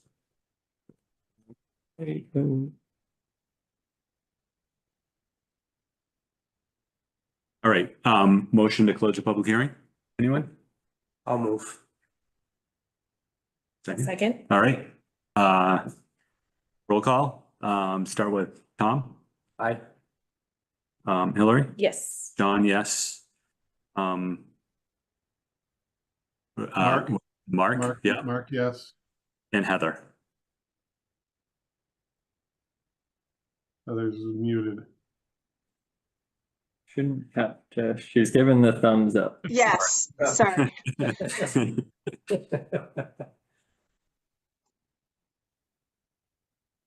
And whether there's one abstaining or not, you make that decision, how you score that. Yeah. The answer is not voting. Not Then voting. you'd have 5 yeses. Yeah. 5, yes, yep. All right, so now we have some waivers to vote on. Yep, so they were as described. The only change now is that I'll note that number 7 can become, good idea, a waiver from section 717 requiring the installation of granite curbing on both sides or the total of the right of way. You can wordsmith that. And the applicant can still request a waiver noting that vertical granite curbing shall be installed along the south side of the right of way, whereas from the throat to the double catch basin, but no other curbing is proposed. And I can wordsmith that a bit tomorrow. It works for me. All right, so With that, we could vote on the waivers. yeah, let's vote on the waivers as Put them all block. together, right? Sorry, what was that? We can vote on them all together. Yep. Yep, I would vote on waivers as amended. So, can you just slow down so I can see how many? I move that we, accept the waivers 1 through number 9 as amended. I'll second. All right, Very good. Paul, we'll start with Tom. Aye. John, yes. Hillary, Yes. Mark, Yes. and Heather. Yes. Great. All right, and then the definitive subdivision plan decision itself.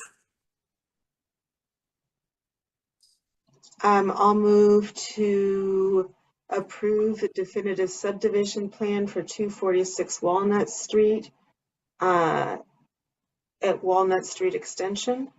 That may not be right. For 246 Walnut Street. I'll second it.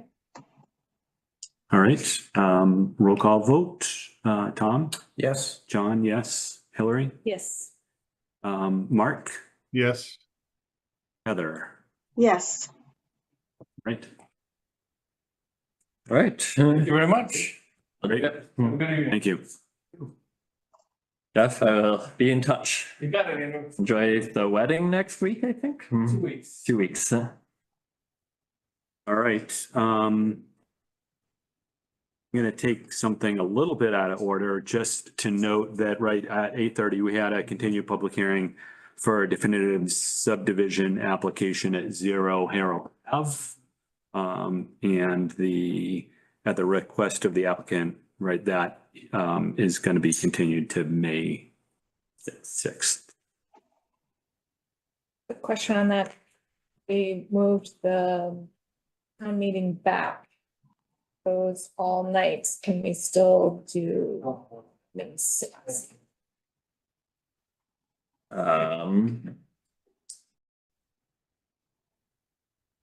Good question. I hadn't foreseen.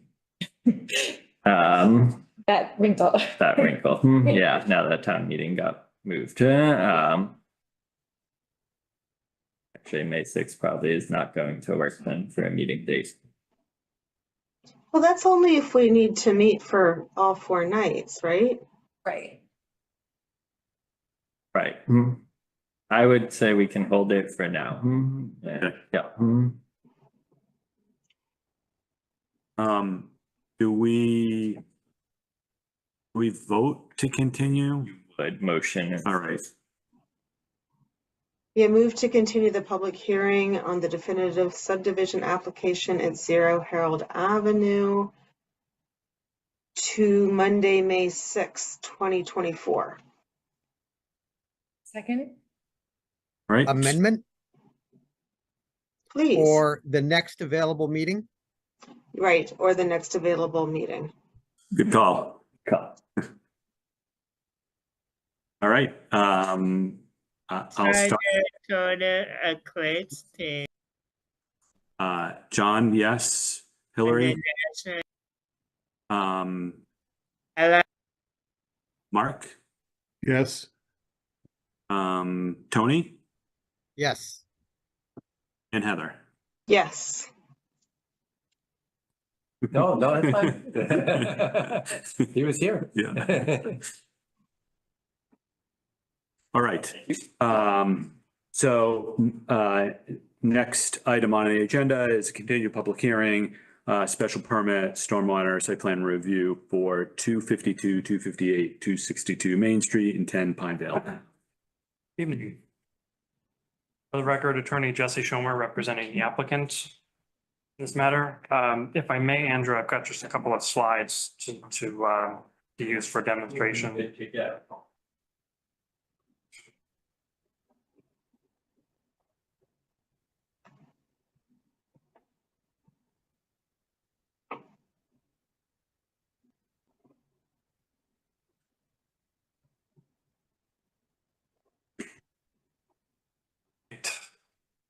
So good evening, members of the board. With me tonight are members of the team, Carlton from Alna Major Associates, Rob Pacchioni, project architect, and the client, Severia Fulciniti in the side row there.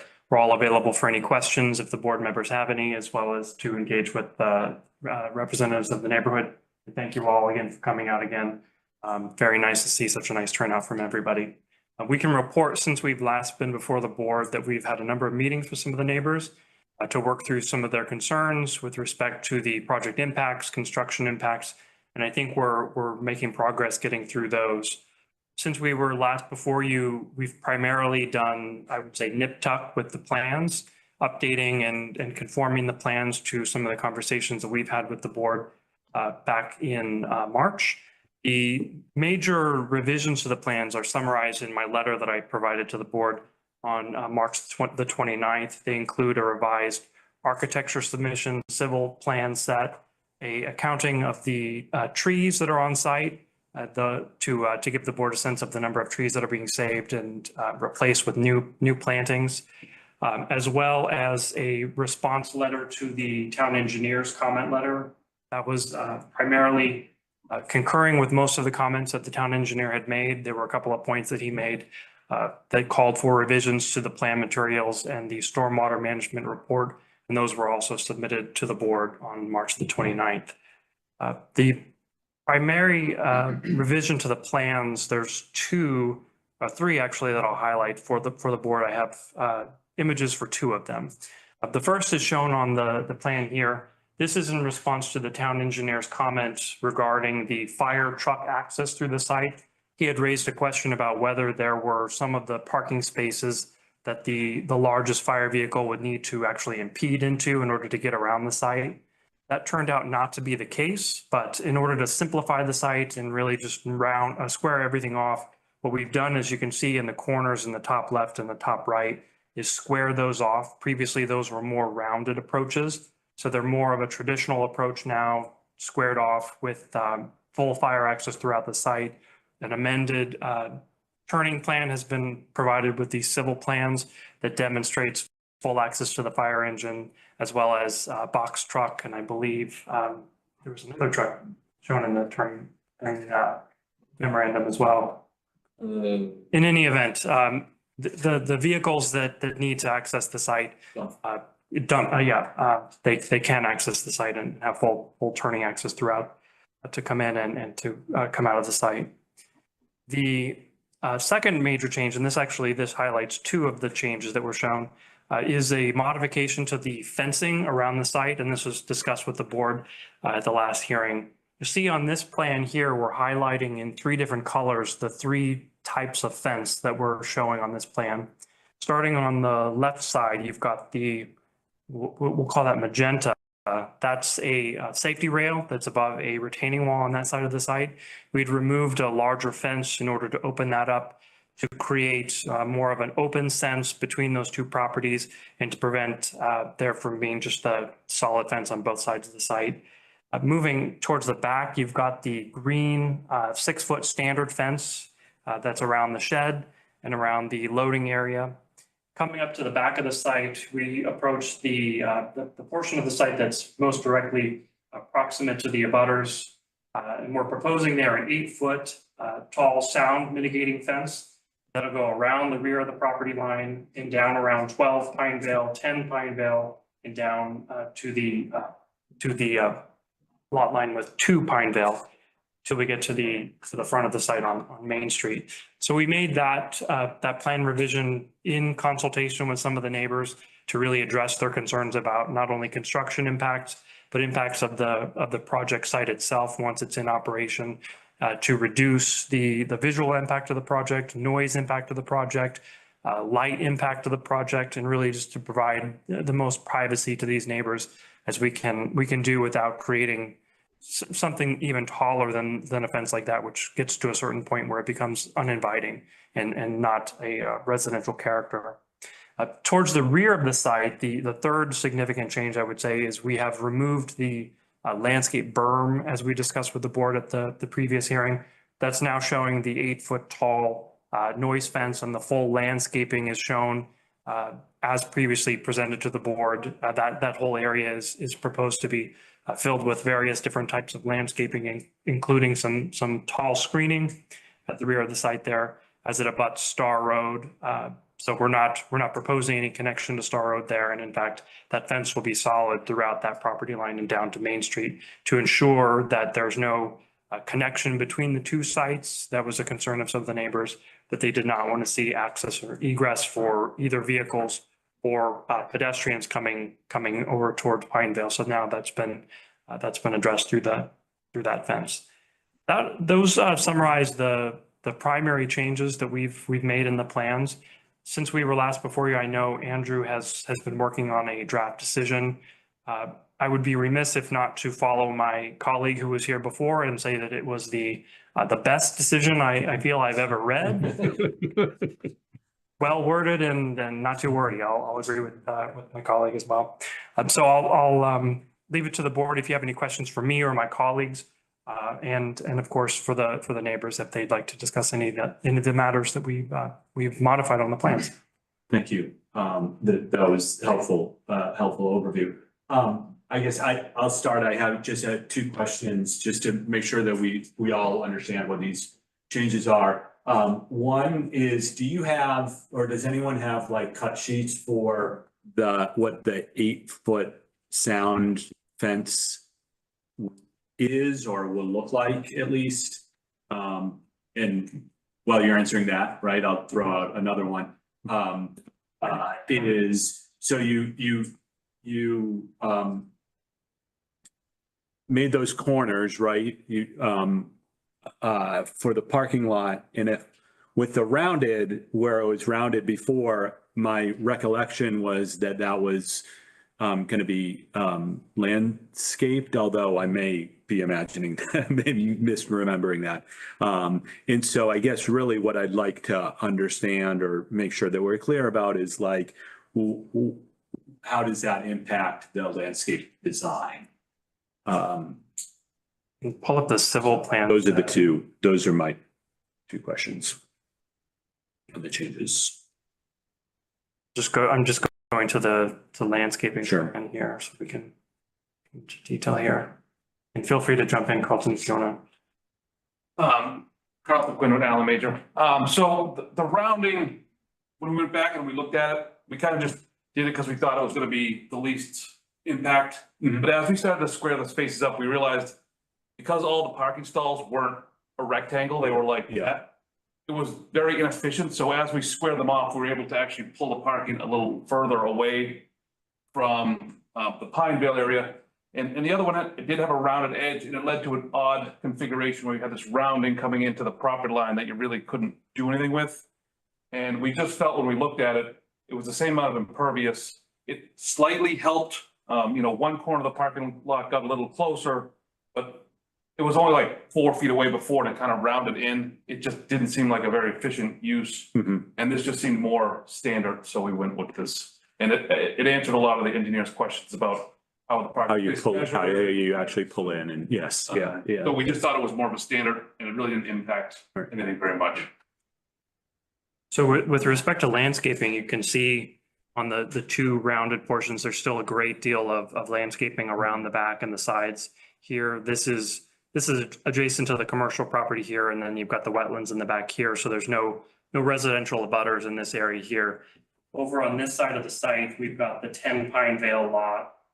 As I mentioned, that will be the 8-foot tall fence, and that's also the case with 12 Pinevale. So we've got an extensive screening all the way around here. There will be an easement that's entered into between the owner of the development site and the owner of 10 Pinevale. At the moment, they're one and the same, obviously, but the easement will ensure that the landscaping will remain. They'll have rights to maintain and preserve the landscaping, subject to any conditions that the board imposes with respect to maintenance and the like.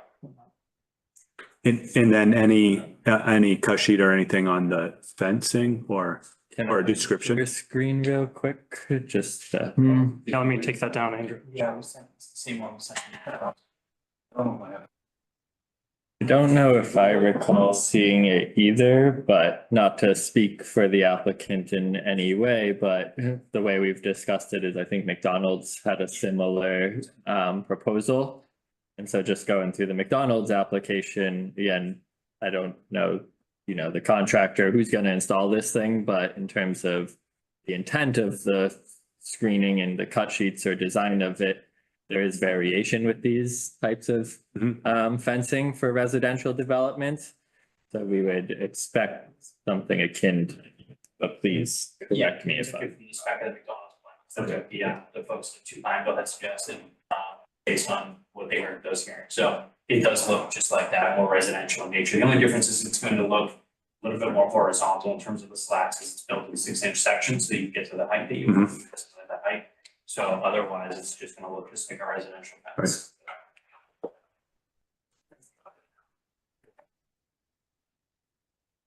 All right, questions from the board here? I had a few. I believe in your drainage maintenance plan, page 23, you talked about a transfer to a new owner, and that would relieve you or the applicant of responsibility. But I think that transfer should be contingent on acceptance by the town, which would not be unreasonably withheld. And that's in one of your reports that you submitted. So I just didn't want that to go unsaid. And I think in another section, you indicated that you would take as a condition of the proposal, I think it was paragraphs 9 through 16. And I can find where that is maybe, but I want to make sure that that's, you've agreed to accept those and they would become conditions if Andrew hasn't put them in. I'll try and find the exact things right now. Yeah, sorry, what document was that in reference to? I don't know. I had your drainage and maintenance plan, but it doesn't make sense.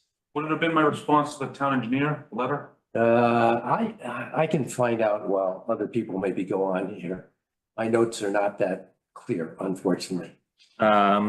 Quickly, in terms of the transfer language in the O&M, really what that's describing is if ever the site were to be transferred ownership upon sale, that future ownees bear the responsibility of the drainage maintenance plan, not the town. So no, I agree and accept that, but let's put it this way. This is an apartment complex that the owner may make a difference. And that's why I would add the town could not unreasonably withhold acceptance or approval. So. Did you have it noted as 9 through 16? I think 9 through 16, yeah. Yeah, so those are reflected in the response to the engineer's comments. He'd like a standard list of conditions he wanted, and we just said we accept them. I think it was comment 9 through 16, and that's noted. Yes, and that's our typical engineering memo standards and conditions, and we typically just refer to the memo in that's fine. conditions, but yeah. And that was it. All right.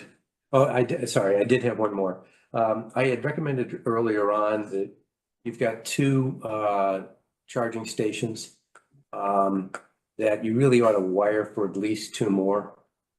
I'm not saying build the stations, but there's a bill pending before the past legislature, I recall, to mandate more charging stations for condominiums. And in 40 years, you're going to need more than 2. Why dig up the pavement? Yeah, I think they typically refer to them as EV ready spaces. Yeah. Where you install the conduits, but you don't put the wire. Absolutely. And if you got enough power right there with what the 2 go and you could expand it to 4, that's fine. You don't have to do any more. That's fine. Yeah.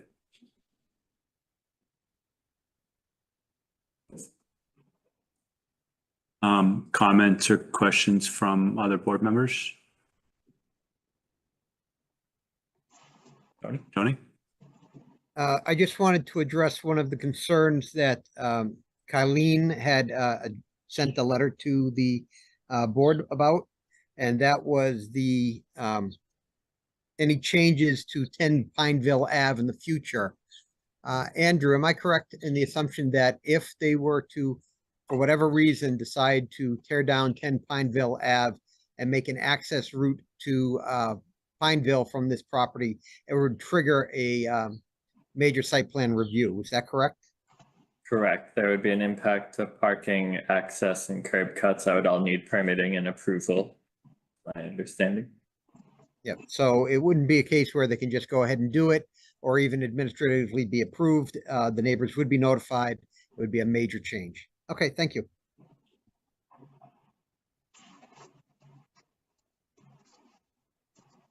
And maybe just to add to that a bit, the way I've thought it through is that during the permitting process, if this application gets there,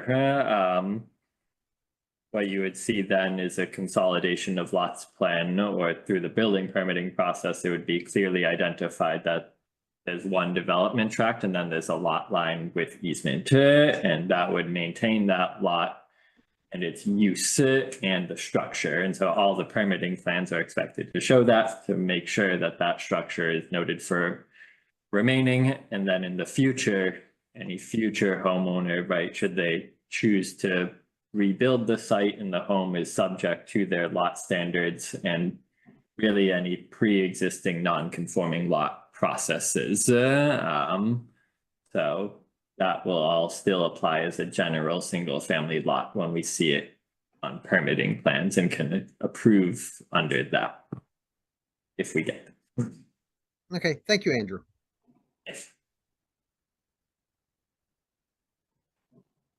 Other comments from the board?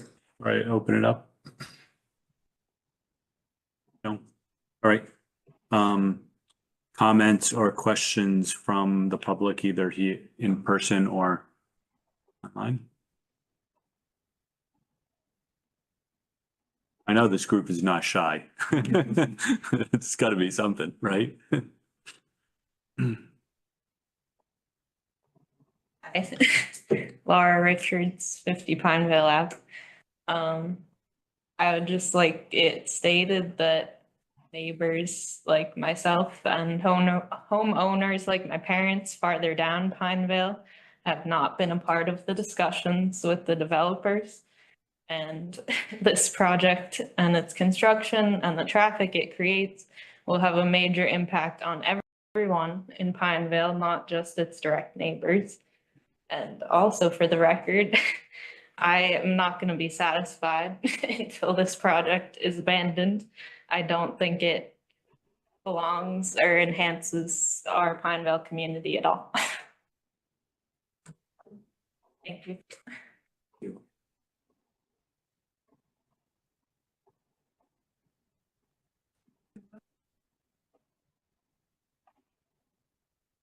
Hi, I'm Jennifer Colleen, the owner of 12 Pineville Ave.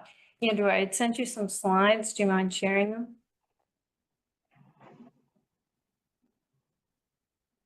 So I know I've spoken a number of times. The reason why I kind of pulled up these slides is really just to kind of emphasize much of what I've already shared, but hopefully maybe have a stronger impact on a few of the things. Severio and I have met just a few hours ago, so we've worked through a few things. But personally, you know, my concern with the special permit criteria, my three primary concerns fall under, 4.4.5.3. Specifically, they are the noise, the landscape, and trash management. So if you don't mind to go into the next one. So noise, for me personally, at 12 Pineville Ave is removing those evergreens, the garage. It eliminates a buffer from the newly developed easement, which is going to be a parking lot. Do you mind going to the next slide?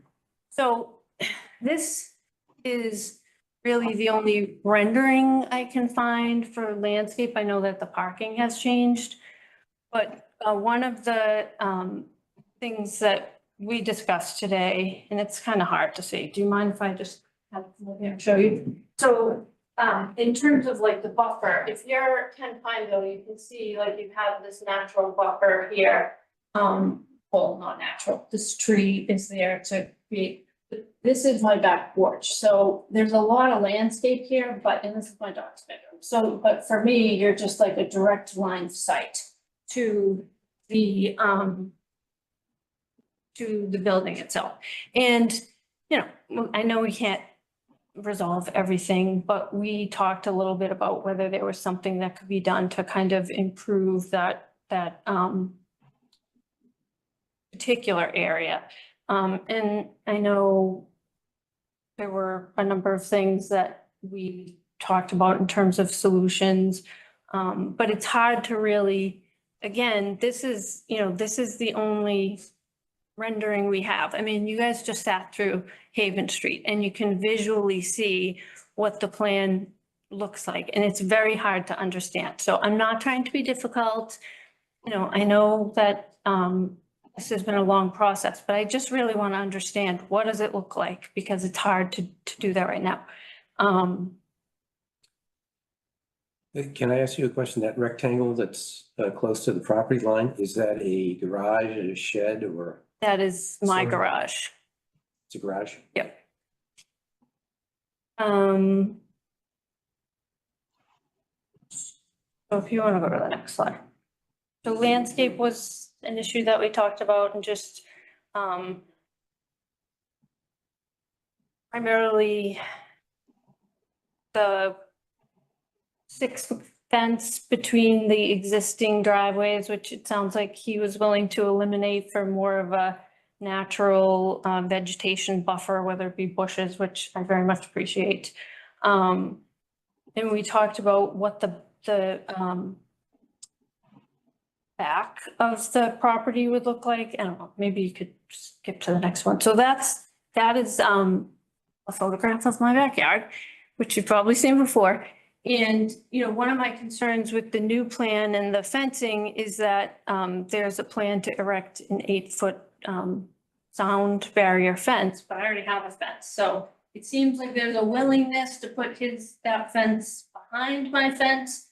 But prior to talking today, I was just concerned about really what that looks like, but it seems like it's moving in the right direction.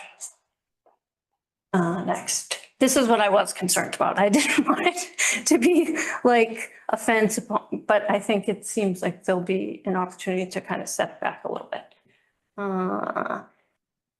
And then trash management. I mean, I keep talking about trash management and I sound like a broken record, and I appreciate that there's a number of things that I need to be aware of, one of which the developer has, it's his right to have dumpsters. 2, we have to assume best practices. But I really can't emphasize enough that there has been a pest problem and a trash management problem behind 274 Main Street for over 5 years. Cannot be resolved to this day, no matter how many times we complain. So if you, and the rest of these are just going to be photographs and correspondence, but if you go to the next slide, I mean, you can see that you can't probably read that from here, but you can see that one of my neighbors has been communicating with the town about this since 2019. And that was August of 2019, then December of 2019. If you fast forward, you'll see that it continues into 2024. You'll probably just see more emails of me sending public health complaints. My point is the town doesn't, whether it be policy, whether it be personnel, whether it be, you know, I can't speak to what the organization or the, you know, challenges are around this, but we know for a fact that they don't have the capacity, I don't know why, to manage it. So, and I mean, these are going to be pictures of the dumpsters, which are like this all the time. So that's behind 274 Main Street. This is the condition of these dumpsters. 5 years after the town has been notified that there is a rat issue there. So that's what the dumpster behind 274 Main Street, that's what the Starbucks dumpster looks like. On any given day, you can go by. The next one will be behind 248 Main Street, which is a budding conservation land. And your next photograph is going to show you how this is the trash that develops because those dumpsters are wide open, animals go in, animals come out, and it's just, and this is close to conservation land as well. So I just, you know, I sound like I'm just trying to be annoying, but it's my neighbors on the other side of the street that have been dealing with this. It has not affected me personally on this side of the street, but I anticipate that it will if we add these huge dumpsters within a rental property where we're just dependent upon any given renter on any given day to manage the dumpster properly. So after all of those complaints, and I think the public health person goes out 2 times a week to take photographs, that's the condition of that dumpster. There's a rat hole. So close it if you like, but there's a rat hole, as there are in almost every other, I mean, in our particular neighborhood. So, you know, I respect that this is not the developer's issue, but it's just important, I think, as we like make these decisions, especially because we know this is not going to be the last proposal for a mixed-use property on South Main Street. How do we manage these dumpsters and this trash management? The condo across the street, the condo development, you know, I don't know if they got shot down on the dumpster, but they do internal trash collection with pickups 3 times a week. And of course, it's different development. My request is that we consider all alternatives and what conditions can be put in place, because, you know, I hear you loud and clear, like, there's a strong message that this will be taken care of, that this will not be a problem. But also in that O&M plan, it says they could sell the property very quickly. I mean, I didn't read through all of it, but I got to the first page. And I mean, if we can't manage it right now, how do we manage it when we create even a larger issue? So,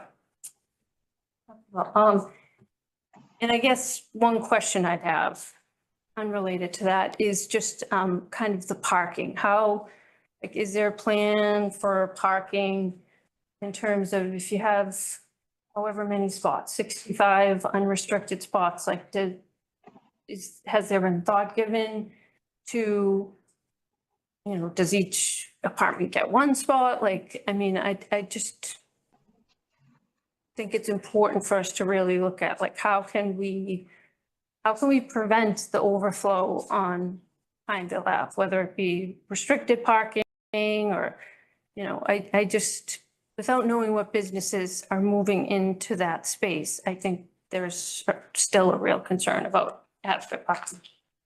Thank you.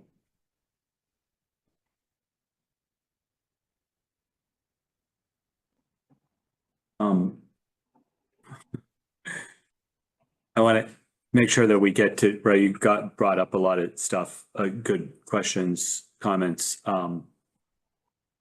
There's anyone has comment ready, we'll do that. And then, so we can, maybe if there's some other things that we can couple together to have those discussions, or we can take things one at a time. Sure.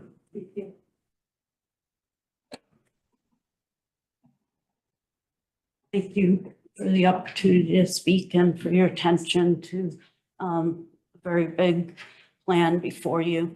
My understanding as part of the checklist for the stormwater permit that there needed to be a narrative containing sufficient information to describe the nature and purpose of the proposed activity, pertinent conditions of the site and adjacent areas, proposed erosion and sedimentation controls, and other proposed pollution prevention measures.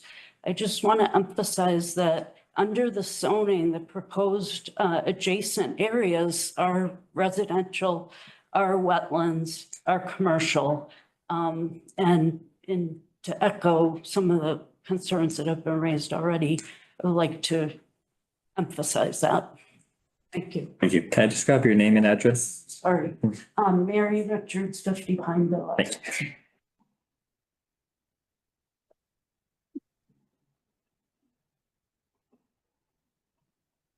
My name's Alicia Willis. I live at 11 Pinevale. Just wanted to really quickly ask if with respect to 10 Pinevale, if there could be some type of deed restriction put on there so that there cannot be a future owner of either of the 2 properties, sort of plowing down 10 Pinevale and requesting those special permits. And I appreciate Councilman Tony DiNerzio, I'm sorry if I'm mispronouncing your last name. His No statements problem, everybody does. that there would have to be special permits and requests, and there'd be a permitting process similar to this, and that would take a long time, and it wouldn't happen overnight. And I appreciate the process involved in that. I was just wondering, since it's one owner for kind of two properties, if a deed restriction could be put on 10 so that that sort of either covenant or easement is already in place for any future purchaser for that. But What do you want the deed restriction to do? just that these two properties cannot allow for a thoroughfare or a thoroughway, a driveway connecting the two properties. I don't even know if it would just say driveway or Access. driven access. Obviously, if there was a walking access, that would be different, but yeah, access. Just sort of a thought, just kind of puts everybody's future mind at ease, including the current owner, just so that there's not kind of this future angst about it. And I will say, the other day, somebody did pick up like literally 18 bags of trash near the Domino's area. That's how much trash was there to try, because it's under sort of a new management. And literally, I'm not like this whole area of the room, imagine it filled with black trash bags trying to kind of clean that area out. So that's how much of a problem it is. Thanks.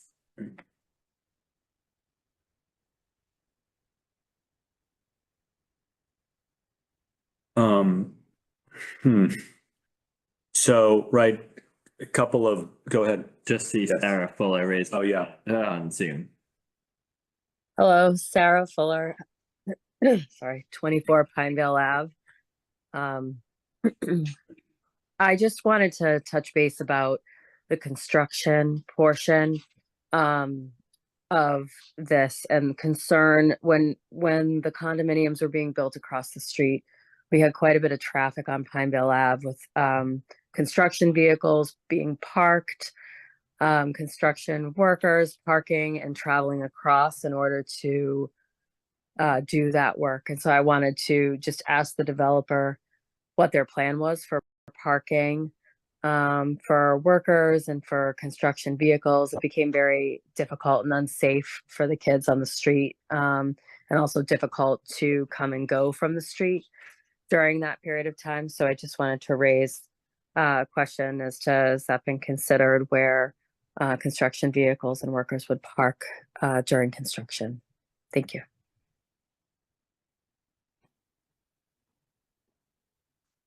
47 Pinevales. Well, just jump there next. Sure. Sure. Hey, thanks. Jason Brown, 47 Pineville Ave.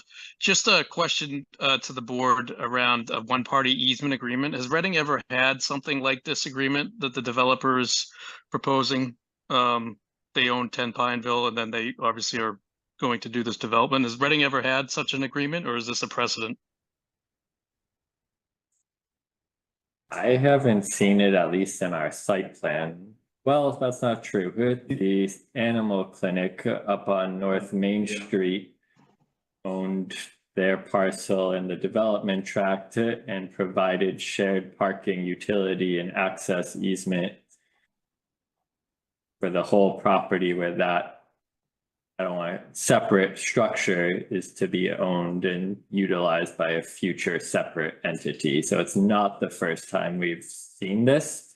A little more, right? Every application is unique in its own needs, but it's not the first time we've seen it. Yeah, wasn't there something up on Reading Woods with the they originally owned one of the houses that was on the access way. Yeah, so that was a little before me, but yeah, yes, yeah. So yeah, there have been a couple of instances where this sort of thing happens, as was noted, right? Every situation is different. It's always nuanced, but it's not groundbreaking. I could. Okay, thanks. All right. not to get too deep into the weeds, but technically it won't be a one-party easement. You can't, legally, you can't grant yourself an easement. So what he'll have to do before we do this, he'll have to convey that property to a different entity, to himself personally, and then have an easement between two different entities so that there's a separation. Thank you. Other. Let me just go back on that. Isn't one way to resolve that issue, though, just to prohibit the applicant from granting access through 10 Pinevale to the apartment complex? Isn't that another way around it? To speak out of turn here, but I don't think I can make any deed changes within the accelerating mortgage. There's a current mortgage on there, and any changes to that deed are going to require and end up. Which mortgage deed? Mortgage that's on the property currently. Which property? Kind of fine. I'm not talking about that. I'm talking about the apartment complex. You know, cannot grant passage through 10 or anything like that. You're suggesting a condition? I'm just thinking it's a different way around restricting 10. You're restricting the apartment complex to deny access through 10. Would it be sufficient to state that in the statement? Yeah, I mean, that's what I'm trying to think through. Like on paper, it doesn't sound like there's an immediate red flag, but the legalese, right, of any future driveway adjustments. But as long as it's really saying in connection to 258, 262, whatever the address of this property will be, or just a condition, kind of like no further subdivision. No further access or exit to the site. This got 2 without coming back to CPDC. That was going to be my suggestion. I mean, to Mr. DeRezzo's point, if we're not proposing to do this now, and if we were, we'd have to be back before the board on a major site plan review. There'd be notice to all the neighbors in that case. So from our perspective, I think that's sufficient protection, and you know, we've committed to the neighbors that this is not something that we're proposed. Right. I think playing this out a little bit, right? The truth is pretty much any development, right? Any developer, right? Anyone that owns a multifamily building could ask, could buy any abutting property and then, sort of like asked to go through this process, right? Of redoing their site and gaining access, right? So it's not unique. I mean, I'm trying to think through this. It's not unique to this one part. It's unique to this one parcel because it's under one ownership right now. If that ownership separates, right, it then becomes not unique at all. It's very similar to 100 other, maybe not 100, but right. 50 other conditions where someone could do that. Right. And it only gives me pause of concern, and not that this would be claimed here, but like the clause of regulatory taking and how you restrict a use of a property can just get into very legalese. And so it's just something I think we would have to think through a bit more. Andrew, may I propose a condition? Specifically stating that we are not granting any access for this property to Pineville Ave. Any such request in the future will be considered a major modification and need to go through the major modification process. Yeah, I think that's and that's the intent. And this is where it just also gets jargony locally, right? Like that's an S20 zone, but an extension might apply. But do you need a special permit for parking for accessory and access to a commercial mixed use? So there's definitely a lot of process there, but that's, it sounds like an appropriate condition. So, the two things that that keep coming up, and I think rightly so, right, is trash. And right, I know we had a comment we received about stormwater and wetlands. And I think and certainly noise and privacy as well. I think the noise and privacy items have all, I think we've come a long way. And at least the way that I feel is like it's about as appropriate as one can have for like abutting right, which is the intent along here, is to have this zone allow for multifamily use. So, right, this is sort of appropriate in what was envisioned in the special permit granting authority. So the trash issue, I absolutely get there's an issue. I don't know, right, to put it specifically on this development, doesn't seem right to me, but it also doesn't seem right that there's not some other actions that should be taken to like. Yeah, no, I mean, I look that's without a enclosure around it and say, can we do something there? And can I try to push something? I mean, it seems odd to just let that sit. I can see some language changes, just for example, may even get them to agree. Andrew, you have in yours, an operation and maintenance plan shall be submitted detailing the trash removal practices of the facility.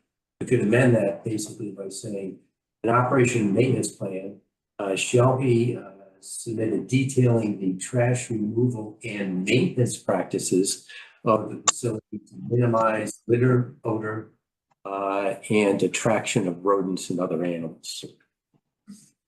Sorry, can you just point me to that? It's some reason 26, last sentence in 26. Finding 26. Let's see. Get it in. Yep. Finding. Yep. So I can give it to you again. Please. I think it's acceptable.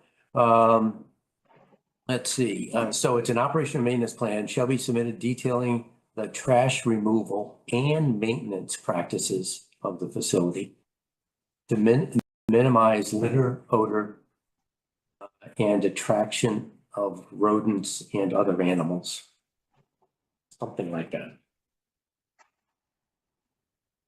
This is Heather. I see that there's still there's somebody else, a member of the public who wants to speak, but I'll throw in there. I found those photos of the chain link enclosures and the dumpsters to be really compelling. And I guess I'm wondering, and I ask the rest of the CPDC also, what you might know, or Andrew, is there anything else that can be done? I mean, what I saw there was that a chain link fence doesn't seem to be enough to keep rodents away from your standard dumpster, aside from operations plans. So it seems like, I don't know, I'm just wondering what other options are there to make that a little bit tighter, physically tighter. Trying the detail to these thoughts.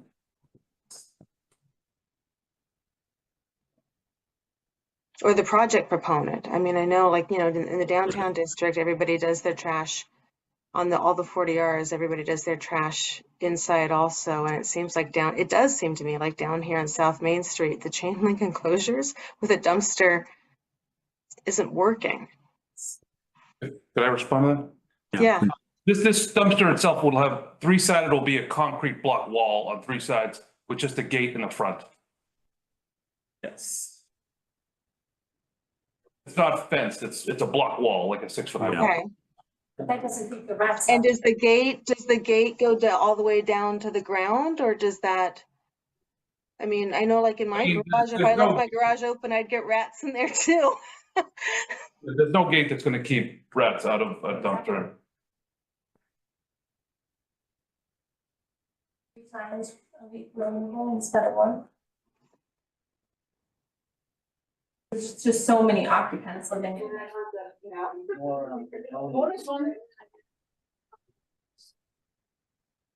Yeah, and I mean, that's where, as we best understand potential uses around occupancy is, you know, admittedly, it's hard to regulate and enforce number of trips per day, right? We can't necessarily enforce that on a weekly basis, trips per week, but we can No, thank you. look to partner, to figure out best practice and use based on the commercial tenants and residential. And what we see is needs, right? Similar to the condos across the street, the trash is inside, but that's had its own access and maintenance issues. But I do believe at one point, and this might have been more specific to it during the pandemic, but I think we got them to up their trash removal one more per week. It was twice a week. I think we got them to 3. So those conversations do happen, but it's hard to. You may have helped a bit by saying best practices, because I think if something like that is stuck into the phrase as well. Because best practices may change. Some make no sense. You can get a dumpster that's got a steel top. Nobody's gonna lift it, put the garbage in. So, you have to be practical too. And the question is, some people agree with baiting, other people don't.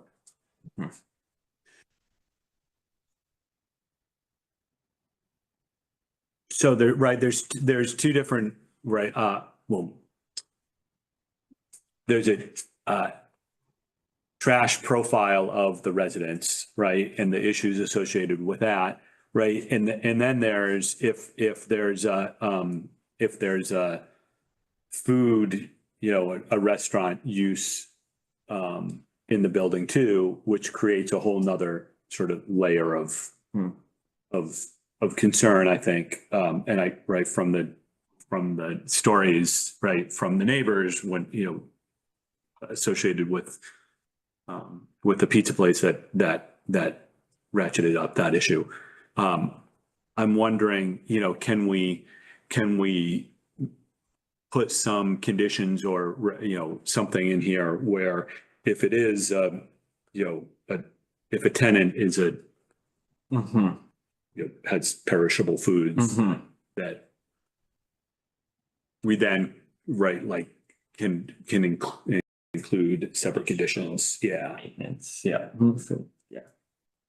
I mean, just so that, right, like if there is someone that has a tenant with food, right, it automatically comes back here.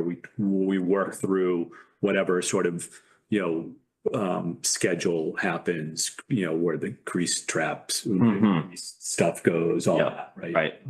So like what are the retail you're talking about as opposed to a residential tenant? Yeah. Right, it's two different levels. Retail tenant. Yeah.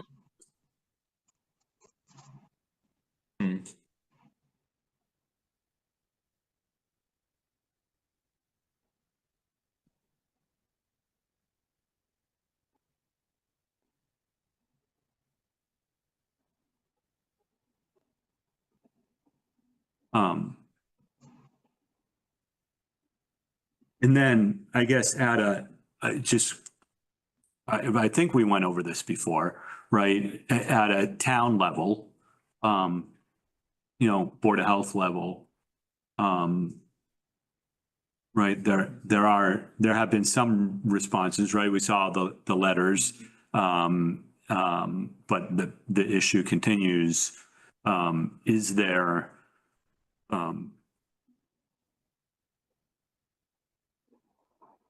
is there, not specifically for this development, but in general, is there a next level that we as a town can I'm sure there is. I don't necessarily know what that answer is, but right. So like the health inspector is going out to that dumpster twice a week, as Jen mentioned, based on comments and complaints and trying to pull the inspections and make sure that they're doing what they are supposed to be doing and being asked to do. But whether there's more of a general bylaw policy that we can say you are not in compliance with and thus will face fees, or something akin to that, is probably a broader discussion for like bylaw committee or select board or others, but I'm sure there is some regulatory and policy action that the town could take if it ever felt necessary townwide. Because this is not a unique condition. No. Around, like. Right. If you don't mind, and Sure. if I could, Severo Fulson applicant. I think the dilemma here in part is that there's been a little bit of a failure on the community's part. And I think that's what Jennifer has attempted to point out. And in our discussion that we had prior to tonight's meeting, I think that was really the emphasis of this. It was, something isn't working.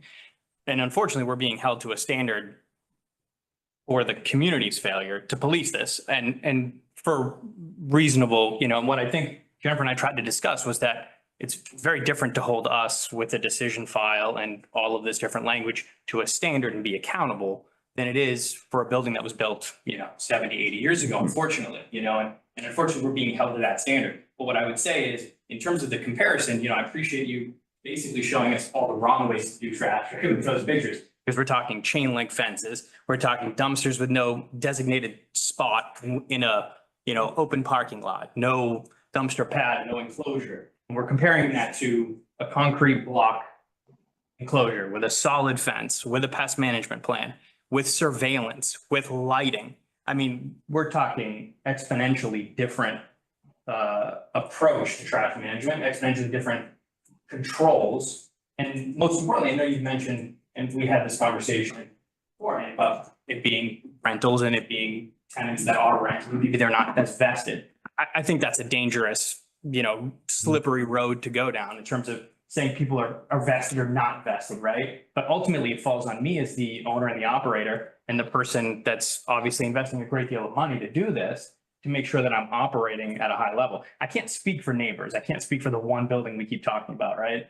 But I can't say what I'm going to do. And I know that we've submitted our plan in advance of what normally happens in terms of this protocol, right? I mean, normally construction management, pest management, all this stuff happens later on in the process, right? It's conditioned and we submit it, but we've attempted to do that so we can have an open dialogue, right? And so that we can have this discussion, say, okay, how do we get to a collaborative place where we can resolve this, right? But I think ultimately what we're talking about is a failure, right? And because of that, we're trying to improve the process. And I think we've done that. I think we've met and exceeded the standard by saying, okay, we're going to have surveillance, we're going to have concrete walls, we're going to have solid fences, we're going to have trash pickup that occurs. And we've consulted with Republic Waste in terms of what, they feel is an appropriate schedule. But if we need to increase that, so be it. Pest management, we talked to Concom about, what we can and can't use for pesticides there. So I think we're at a point now where we've got a really robust plan and a way to attack this thing in a really meaningful way. And I'm open to any other suggestions, of course. And of course, if we need to come back, if there's specific use, because I agree, it's not just a matter of how we attack it, it's who, right? Yeah. And so maybe that's part of the equation. But I do think that in terms of all of the tools, the weapons that we could throw at this thing, I think we're throwing the whole kitchen sink at it, right? And so if there's any other way we can do that, I'm open to it. But I do fear that we're holding me accountable for the way someone else is managing their property. And that's an unfortunate circumstance and a really difficult, I guess, way to approach a completely different president, right? So thank you, because it's a dialogue that needs to happen. And I think board members are well aware now, and I think everyone's trying to really attack the problem in a different way. But, I'll continue to say this. I'm going to be available, right? And if something happens or think that there's a better way to do this, even after this decision is filed, we should talk about that. We should continue to collaborate. But yeah, I mean, I think we're trying to attack it every way we can. Yeah. So, right, a little nuance there, and thank you. I think that does provide some good, a good framework, right? The nuance here is, right, you're asking for a special permit, right? And a special permit has certain conditions, and right, it would be a different discussion, oddly enough, right? If you didn't have a require a special permit. And so the question that I keep asking myself is, not are you doing everything that you can to mitigate all of these issues for what you're planning to build, right? Because that's not really, that is one of the questions we're asking, right? But the other question that I ask is, is what you're planning to build even appropriate at this location? Because as you said, like you're throwing everything you can at it, right? And so maybe everything you can just isn't enough. And therefore this shouldn't be built here, right? That's the question that I keep going around in my head. But I think that's a difficult context. The reason why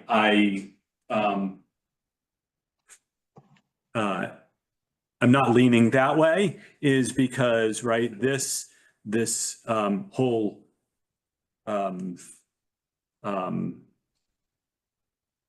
mixed use zoning was put in place knowing, right, and I've said this a gazillion times on this board, is that every one of these parcels is abutting a residential parcel. And so it's not there's nothing special with your building, right, on your parcel than there is any other that would be developed under here. And so, you know, if that were actually the case, right, that it was never appropriate to have a mixed use building next to a residential building because you can't mitigate for, you know, these things, then we would never have, should have never approved this, or it would never be used.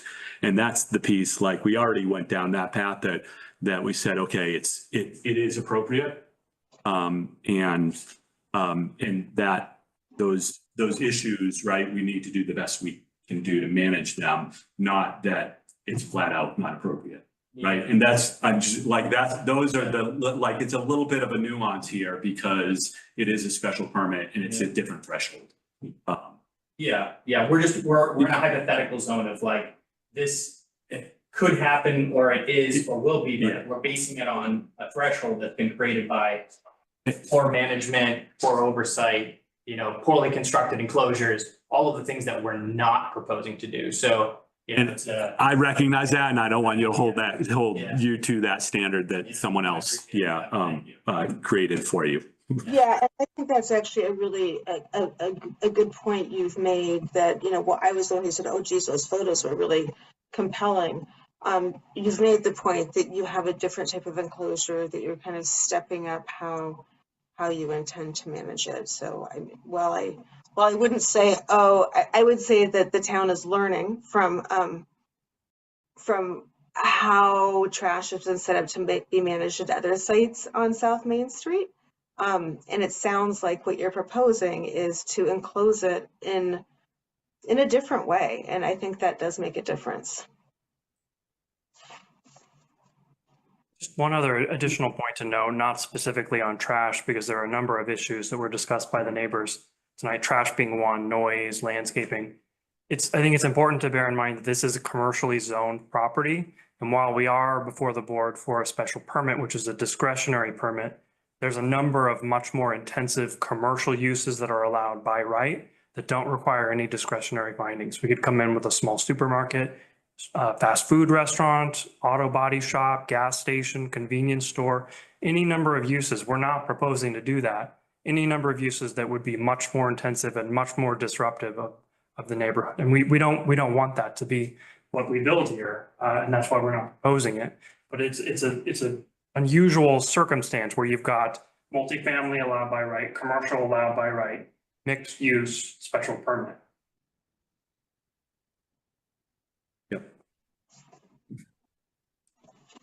Could I just make a couple comments? On that point, just 1 minute, on that point, right, we have seen, you guys have probably as well, right? We have seen a number of different proposals on these sites, both formally and informally proposed, right? Right, as you say, a number of them which would have had many more impacts, maybe not.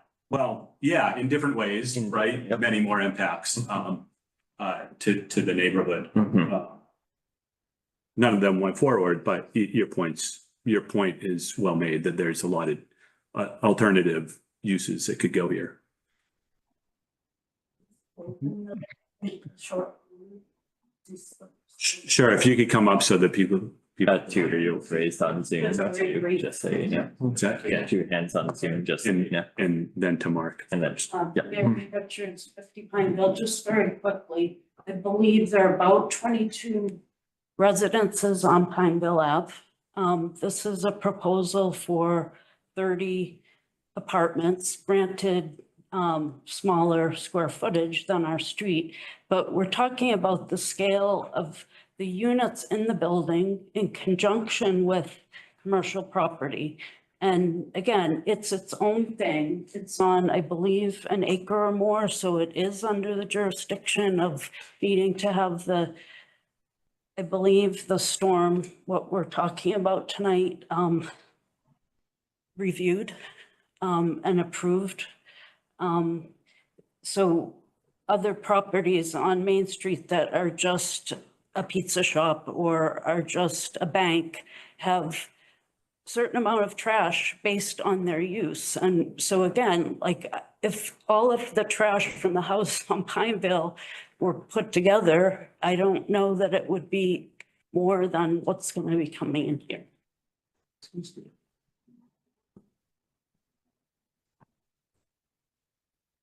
Mark, we're gonna jump quickly to public comments and then. I think I cut off Mark, so. Oh, yeah, go ahead. Yeah. Yep, sorry. Yeah, I just wanted to make a couple comments. You know, I heard from the residents, this whole trash management issue, which really is a management and enforcement issue.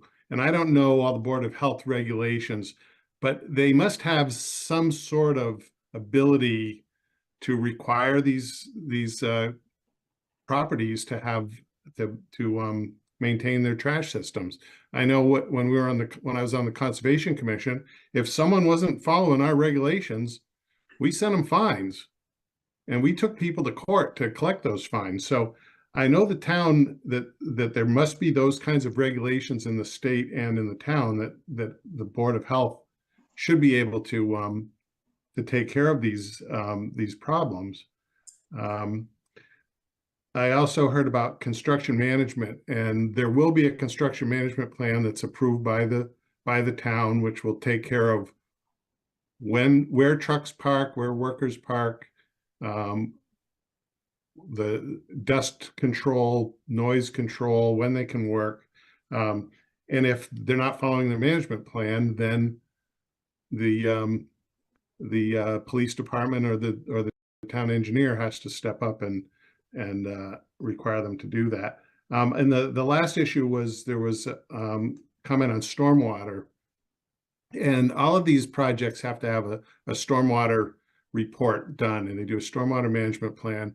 And I reviewed the stormwater management plan, and I'm sure the town engineer did also.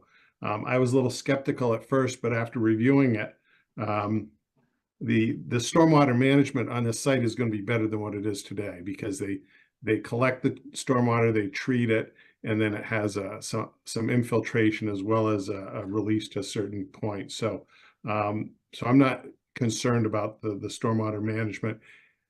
Again, though, like with any of these systems, they have to be maintained, and it's up to the DPW to make sure that the stormwater management O&M system is followed, and that the system gets maintained so it continues to operate properly.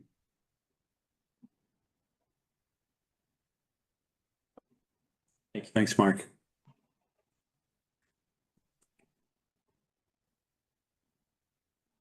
I'm sorry, this is Sri Narayan, 16 Pinevale Ave. I should be ashamed. It shows Galaxy S23 as my name. I'm in tech. It should say my name. I'm sorry about that. So I think committee member Mark Wetzel just sort of answered my question. It was about the stormwater. But I was really wondering, when I go up and read at the different infiltration systems, different ones do different things. And it's not really clear which one is going to be implemented here. It says none of the water is going out of the site, but also says there is water that gets sent out. So I was just wondering what exactly is going to happen with all the stormwater? And if the engineer can quickly just summarize that, that'll be great.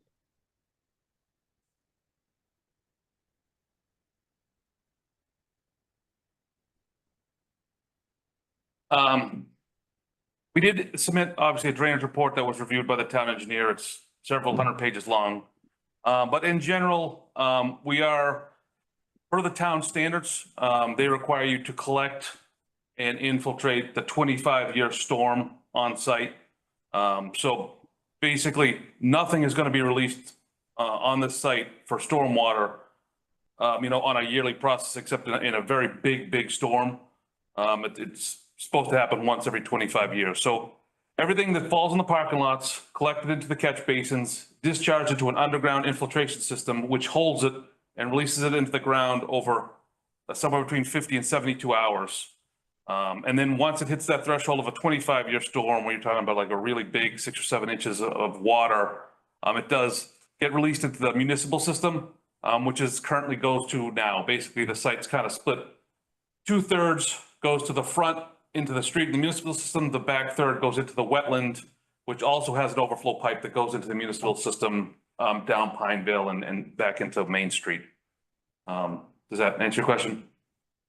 Yeah, and that's the part that I'm a little concerned about, is that part that comes back towards the Pineville wetlands. So I am west of the property, and behind me is Tom and Sarah, and we always end up getting water, a lot of water, and I'm just worried that, are we calculating, I know you're covering for the 25 and the 100-year storm, whatever events, but are we sure that we'll not be getting more water in our basements? Because my sump pump literally runs every 20 to 25 minutes. It kicks in and it just throws out a ton of water. So there's a lot of water underneath, and my property was developed 5+ years back, and it's still not sort of dried up or anything. There's a lot of water there, and it keeps coming, and that's why I have that concern. Understood. Currently, there's a lot of the site that is currently paved now in the existing conditions. It's a paved parking lot, and that back third now, it literally falls on the parking lot. There's no catch basins on the site, hits the parking lot, and it runs directly off the back of the site into that wetland. So it does get there, right after the storm. That pond's going to fill up fast. In the proposed conditions, we're going to catch that on site. None of that's going to run off back. It's going to go into the infiltration system, released to the ground, and it should go slower into that to control the groundwater coming from our site.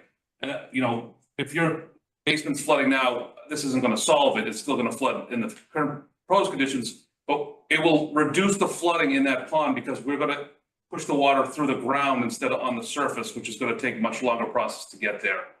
And in the 100-year storm, we can't exceed the current rates that are going to that wetland now.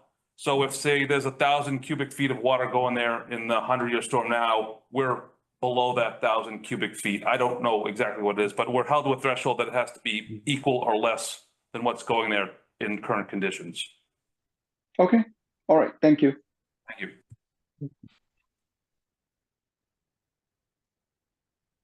Yep. Another one. Hi, Sarah Fuller from 24 Pineville again. So I hear you loud and clear when the builder talks about their desire to maintain this property well and have a high-end property where they're getting lots of rent from their renters and things like that. I hear that. I guess my question is for Andrew and the CPDC around what measures can be put in place to ensure that if and when this developer sells the property, what part of the O&M plan does the whole O&M plan get carried over to the next owner? And anything we can do to beef that up now. Well, yes, I actually believe what he says, and I do think that they'll want to maintain this, but I don't know if the next person will. And so I think my request would just be that we can have the best plan in place now to protect us in the future. Yeah, so all O&M, both the property maintenance and drainage maintenance transfers, but also what's important to note here, almost to John's point of the special permit, is special permit conditions and adherence to those conditions and approval and the standards of the bylaw also transfer. So should they fall out of compliance with any special permit standards or the O&M plans, there's a little bit more leverage there than your typical 40-year-old development. So Can you elaborate on that? Like, when you say a little bit more leverage, I think it would be important for us to understand, like, what is the difference? the special permit approval and the O&Ms combined. So this decision transfers upon any ownership transfer, that all the conditions within this decision have to be maintained and adhered to as well. So I guess, like, what is the process, like, as in the butter, who would we go to if we, you know, if the property was to sell, and whether it be trash management or stormwater issues, what is the appropriate action for the butter to take at that point? Reach out, I would say, to me for most cases, and happy to help direct to the right departments or include them if there are concerns or ongoing issues at the site. But in terms of like an ownership transfer, like we don't get noticed of that. You're not going to get noticed of that. That happened 10, 20, 1 year from now. That's just gonna. Back at the same, like, reporting to the health department again, or is there some other avenue? Like, would we be right where we are right now with 274 Main Street, or is there some other solution? No, I mean, again, the solution right now is a little unclear in terms of some of these existing properties and their coercion into better maintenance of their trash management. But I think, you know, I'm hearing you, and the health department is certainly trying to get on top of this in their inspections and their maintenance right now, but it just will take more thought from town staff on, you know, how we can improve the situation and what avenues we have to try to improve the existing conditions of some of those sites out there.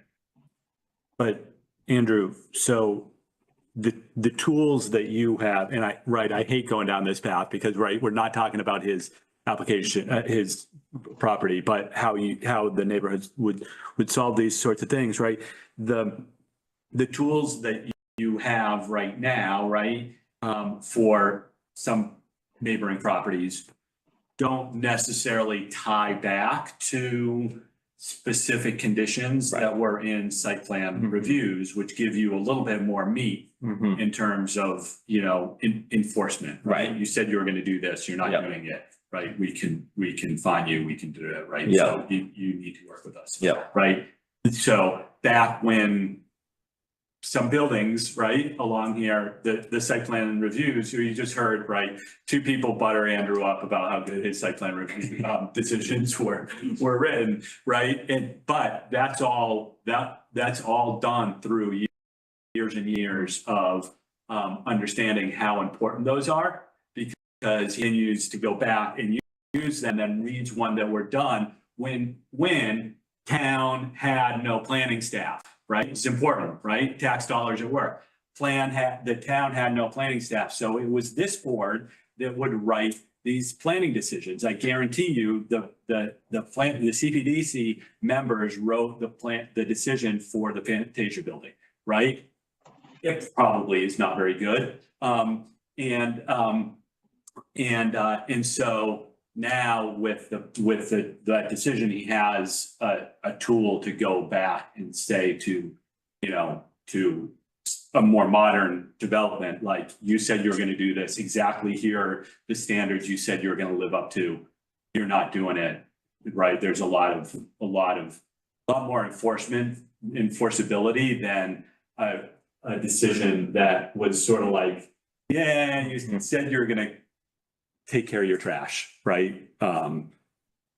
They are not to anyone's standards, good standards, right? Not to modern standards. So I think that's the difference between what some of the neighbors have to live up to versus sort of where we are now in processes.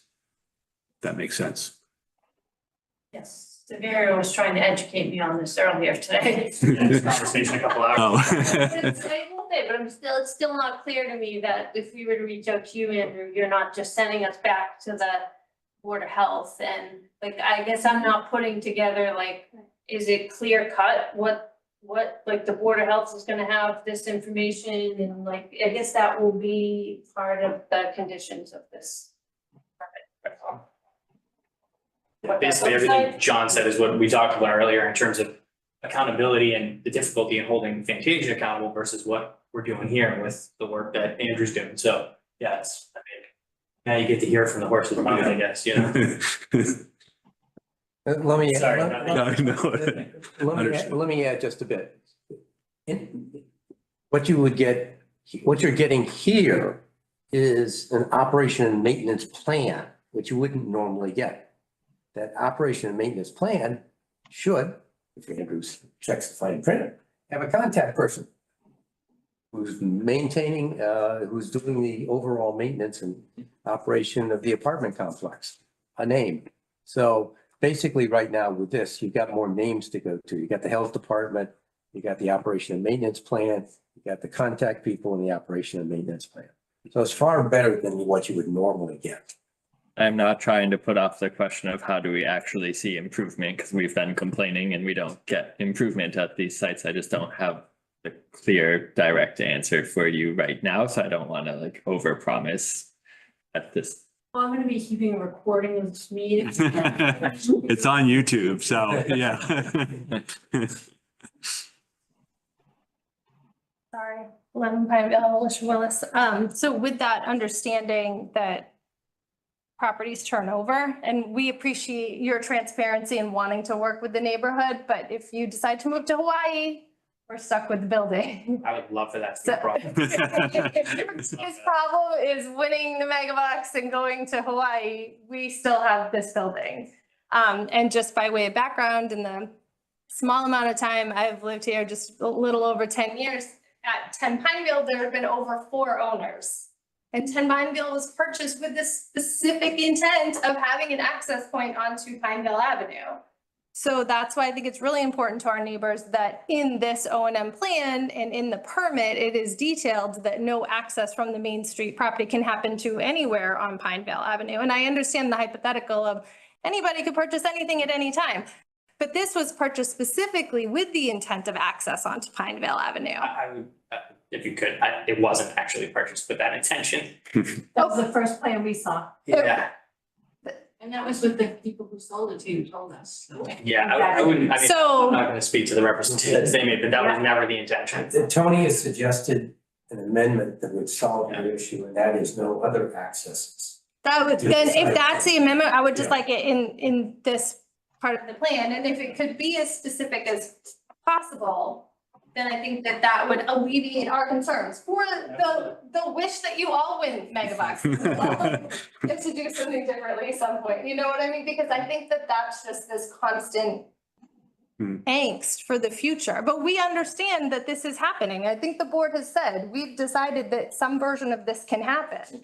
So I think it's just working together. And also the Fantasia building in the last 5 years has been owned by 2 different people. So it's just that we're literally living this, and that's why we believe everything you're saying. We just don't know what the future you is gonna say.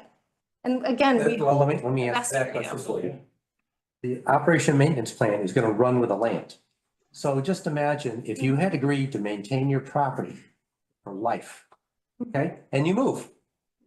And we call you from Hawaii and say, come back and maintain your property. That's what's happening in this particular place. The O&M plan goes is gonna with the run with the land, property. which is perfect, which is why I'm just saying that we would like the specificities that we're asking for. So if best practices is what this board thinks is the right thing for the trash, then that's fine. If being a little more specific, like 3 times a week or best practices would help give some parameters around the trash removal and give everybody else a little teeth in terms of well, what can we ask the Board of Health about? What should be done? If they're only coming once a week and everyone's complaining about trash, well, the O&M says 3 times a week. Something like that would give you all or somebody teeth, because the Fantasia building is only 47 years old or something like that. It's not 150 years old. And the Fantasia building was told by our neighbors that there weren't going to be any restaurants. It's just going to be offices, nothing to see here. Don't worry about it. And we're certainly dealing with the trash from the Domino's. So if that had had an O&M plan that said something about restaurants, we wouldn't have a restaurant issue. We wouldn't have a food source issue for our friends, the critters that like to visit on a regular basis and destroy our homes. So that's just, I'm grateful that it's traveling with the land. I'm grateful that you all are working with us. I hope you win the lottery. I truly do. It's just that when you go, we're still there. Because these houses are for our children and our grandchildren and all of that. I'm 4th generation Reading. A lot of people are multiple generation Reading. You've lived in this town, so you know that people have lived here for generations. So if we could just have some of that specific language, I think that would be our request, if I can speak for my neighbor. Thank you for the time.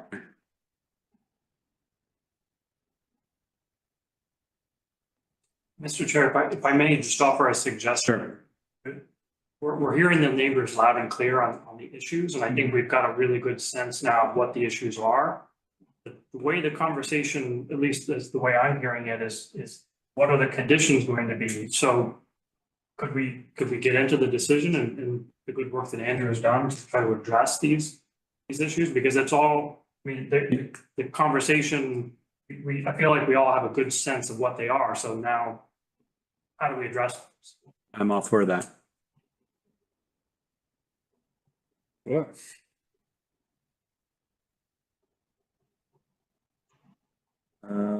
So here is the draft special permit and site plan condition. Under the zoning bylaw, both can be authorized by CPDC. I won't summarize all of the material submitted to date. It's quite a long list in this case, but it is up to date. In terms of findings and summary, I again will go through these, but please stop me at any time if I'm going too fast or you notice anything. In general, this lot is just over 1 acre of area. It is a mixed use proposed development in a mixed zoning, split zoning, I should call, area of business A and S15, single family 15, though I would note that the entirety of the building and its associated parking is within business A and it's allowed 30-foot extension. Any area within the S15 is dedicated to landscape or amenity space and residential space.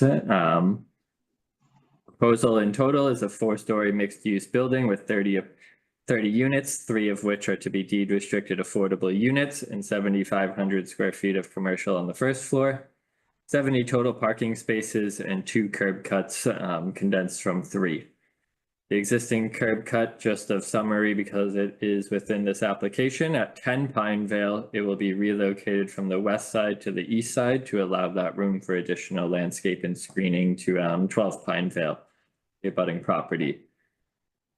There is that rear amenity space, just over 6,000 square feet, and the existing dwelling at 10 Pinevale will remain with permanent easements for the use of the back lot as a portion of the parking and landscape maintenance as well. Existing use, it's 4 separate tracks right now with varying conditions, including residential, mixed use, and commercial, and vacant. I just briefly summarize the zoning and where it's at in terms of its mix and the 30-foot extension, which I know gets jargony and confusing for many. So if you have any questions on that still remaining, please let me know. This process, of course, triggered site plan review on top of the special permit, which we'll get to, but site plan review is triggered under an increase in gross floor area of 500 square feet or more. This is well above that, and 2 or more parking spaces. and it's a change of use for many of the sites in the use table. Special permit is triggered under just mixed use in general in the table of uses. And there are certain standards held to that special permit in section 4 of the bylaw. Access and circulation, 2 curb cuts on Main Street. The southernmost will be entry only, the northernmost will be exit only, both 22 feet wide, one-way flow in and out of the site. Parking is provided 1.25 per unit, so it's, and 1 space for every 300 square feet of commercial space. So 63 spaces are required, there's 70 total proposed. Of the 70, 3 are ADA accessible, 1 is van of that 3. 30% are compact, which is a total of 21 spaces, and 2 are dedicated to EV charging, and 1 is rideshare. So that leaves 64 spaces, unrestricted general parking, commercial tenants, rental units. That is still 1 above the minimum requirement in zoning. Will be bicycle parking on site. There's a dedicated loading space on site. Traffic impact assessment was submitted when the project actually drafted when the project was at its maximum at 40 units and slightly more commercial space.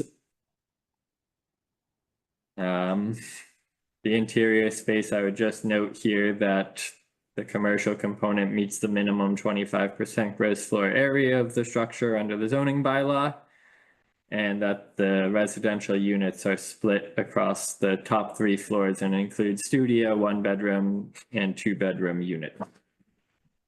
There are private balconies associated with a number of the units. The proposal does meet all the dimensional setbacks of a mixed-use building, including setbacks, lot coverage, and building height.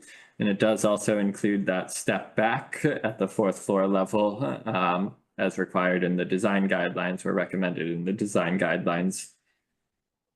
Series of lighting fixtures around the surface parking area for safety and visibility, all designed of which to minimize impact to residential abutting properties and the wetlands abutting.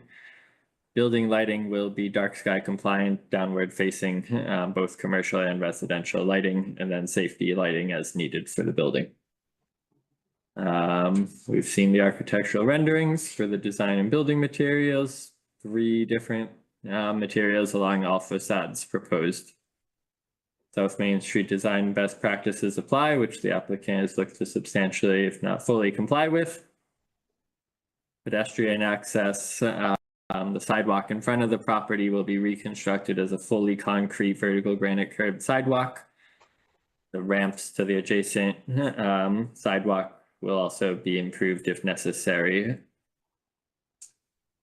There's a 100-foot wetland buffer within the corner of the site, and the applicant is before the Conservation Commission, which is intended, they're actually there this Wednesday. Stormwater permit applies given the proposed disturbance of the area. There are a number of conditions associated with that, but are typical of any development site under the NIPD's permit. Drainage, we spent a lot of time summarizing tonight. I'll ask for those to watch the YouTube recording of Carlton's great summary there that he provided.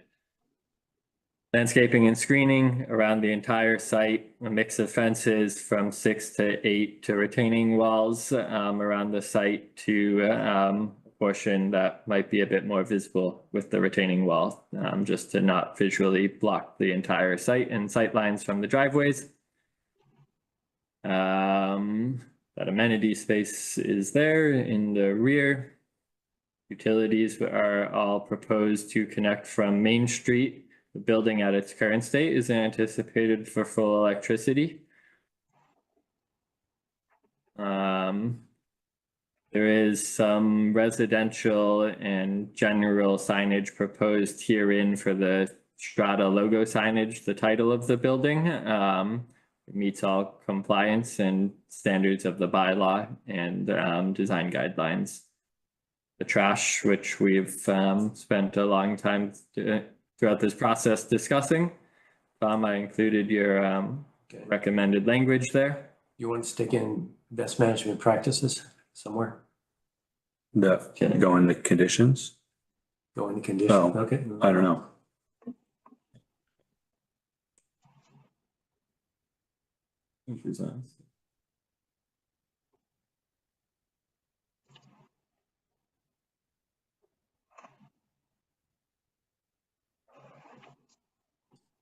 No storage is shown on plans. And now into the conditions tied to the property. General conditions that apply to many redevelopment and site plan standards. Utilities as well, including RMLD, that any utility plans are subject to further approval during a permitting process. This site plan decision herein does not include approval of future uses, renovations, or other that trigger site plan or special permit or variance requirements. It can come down to uses, design, etc. Signage, again, some signage has been proposed herein, but no commercial or master plan signage as of yet, so we would anticipate that in the future. Sidewalk and curb cuts, subject to MassDOT standards for the curb cuts, and sidewalk improvement and repair as necessary as deemed by the town engineer. Trying to capture the key ones. Commercial spaces, we strongly recommend the preparation of those spaces with utility connections and grease traps that are designed for restaurant use. We only advocate that in the light that should a restaurant ever go in there, that they don't necessarily have to do those costs and work themselves if it's already pre-programmed into the space. So order of conditions shall apply. Right here, there was a unique condition that we were discussing tonight, so I'm happy to stop here and have this conversation, just ensure it meets intent and the applicant agrees. But I know we focused a lot on 10 Pinevale, but in this sense, I included 2 Pinevale too, because it directly abuts to the lot and could feasibly conjoin into this development site in one day.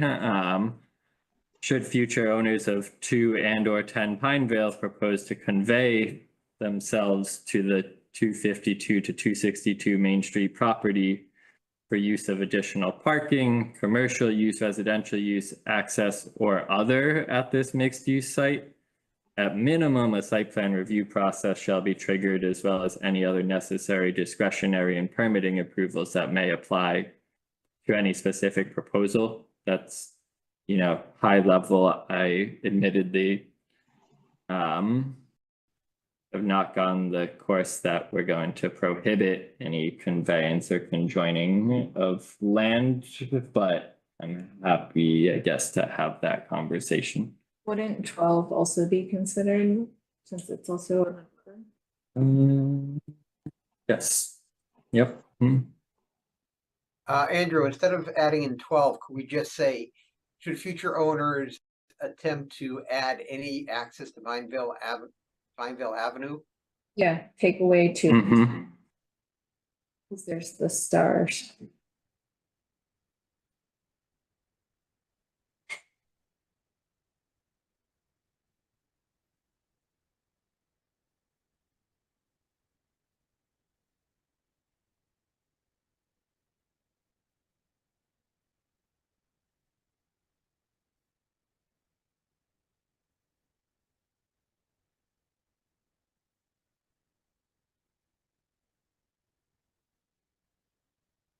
Future owners.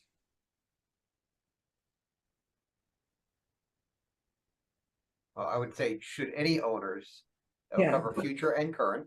Right, and that's what I was thinking.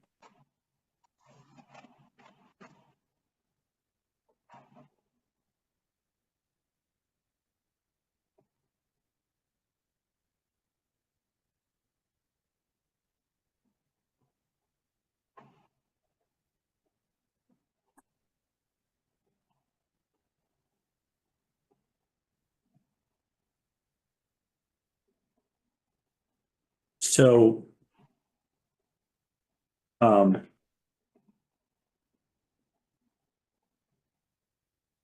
if we were to make this stronger and say, instead of at a minimum, a site plan review process shall be triggered, flat out say, no access is permitted. And then jump forward, right? Because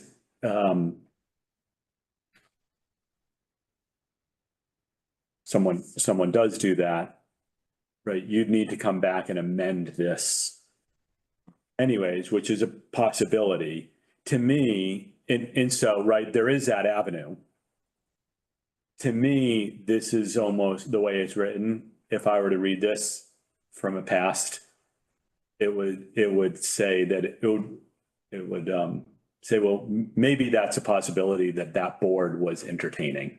And I don't think that's what we want to say, right? This board is not entertaining that, right? If we say it strictly like, you can't access it. There is, right? I think a future owner could come in and look at this, ask for a major modification, go through that whole major site plan review process. That's something we can't stop. But they would have to amend that condition. I guess I would prefer doing that because I think personally, right, I think this board's, that's the intent, is not to hint that maybe we were thinking it was okay.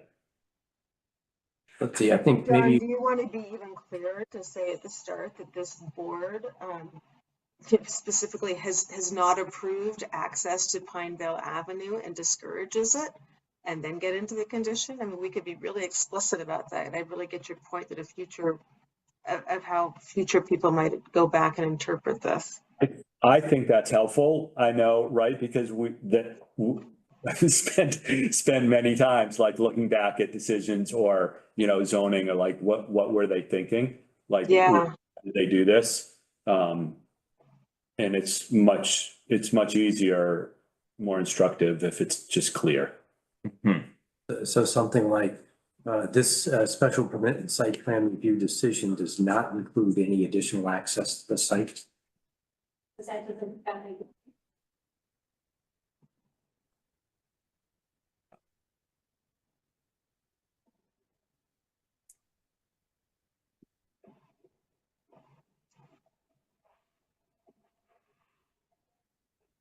Similar to how you treat signage, you could do something like no access is approved hereby.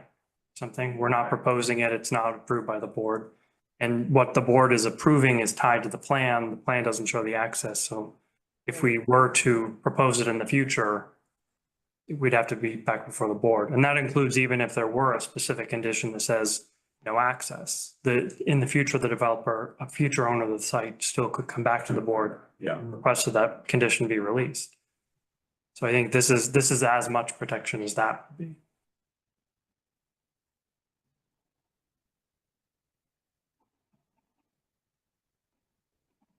Because we already know that the board is not approving it for this project. I mean, we've already decided that, so that language to try and clarify that seems moot at this point. What we're trying to do is to put something in there that says we will not allow this to happen in the future, not, oh. So we can't put it like a deed restriction on here saying thou shall never cut through to Pinevale, right? Because what we're in control of is this particular building, right? In this particular layout, right? So if someone else comes along and buys this piece of property and say, I don't want this building anymore, right? They want to go do something else with it. We don't have the ability to restrict the use of that parcel to then go buy, one of the Pinevale properties and have it cut through, right? Like that, we just don't have that. We can't do that. So all we can do is say, under these conditions where we're approving this building and this use, we wouldn't allow the cut through. When we do that, there is always a possibility that some other board comes on in the future, and we can't future-proof this. Right. Like we don't have that ability either, right? Someone else can come and say, this is what we want to do, and, you know, comes to another board, right? And goes through this process again, but it has to come through this process where you have a public hearing, right? It's a special permit, but like then Andrew can load on all these other quirky things about this particular site, about like how the zoning would fit in that context. It's questionable, right? So that's sort of the end of our power, is to say this board doesn't. This is not the intent of this board, is to ever allow that, and we're not allowing it with this. We can't future-proof it. We just don't have. And what we can do is just what we're doing now, is make it as clear as we can in the record, even though clearly we're not approving access, by putting it in there. If a future board were to go back and investigate, you know, and here's a hypothetical that isn't too far-fetched, right? 20 years from now, a future board is considering this. Neighbors remember, and they say, you considered this and you didn't approve it. What we're doing here is we're leaving a record for a future board, that in words like this, that clearly it was kind of considered and we're not approving it. So that's what we can do. While we can't restrict future, we can't dictate future use of the property beyond this plan.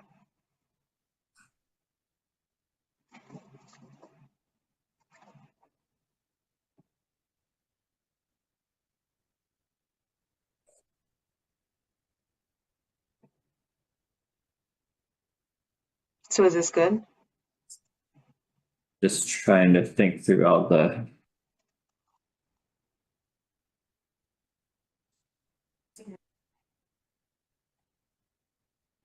We don't. No. We don't. Yeah. You're right. You're right. We don't need it at all, except that, right, I've been doing this a long time.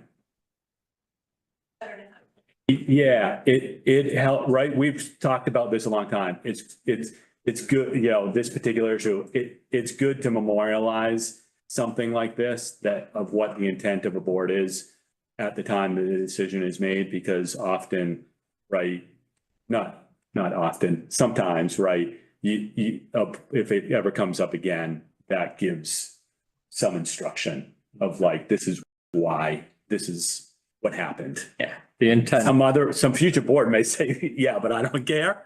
But oftentimes that's not the case, right? You know, like, oh, that was discussed and settled. Right. No, but for example, I can put on the record, which is true, that one of the reasons why I would consider approving this is they chose to eliminate 4 accesses or entrances onto Main Street and go down to 2.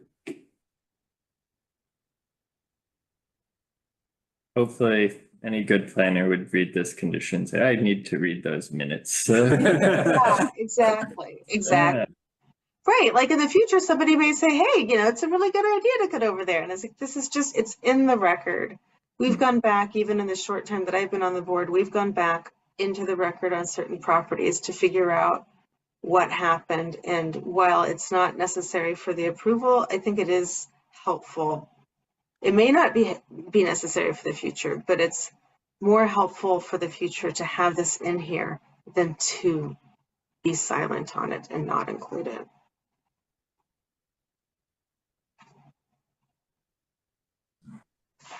That's good. Pretty good. Yeah. A series of conditions related to the affordable units. We're gonna need the draft regulatory agreements and kind of marketing information in terms of this, where the units are located, how they're gonna be regulated, what that lottery process is, when and where, who's the monitoring agent, do we approve, when do we approve that, and so on. So we'll be expecting all of that. throughout the entire permitting process, really.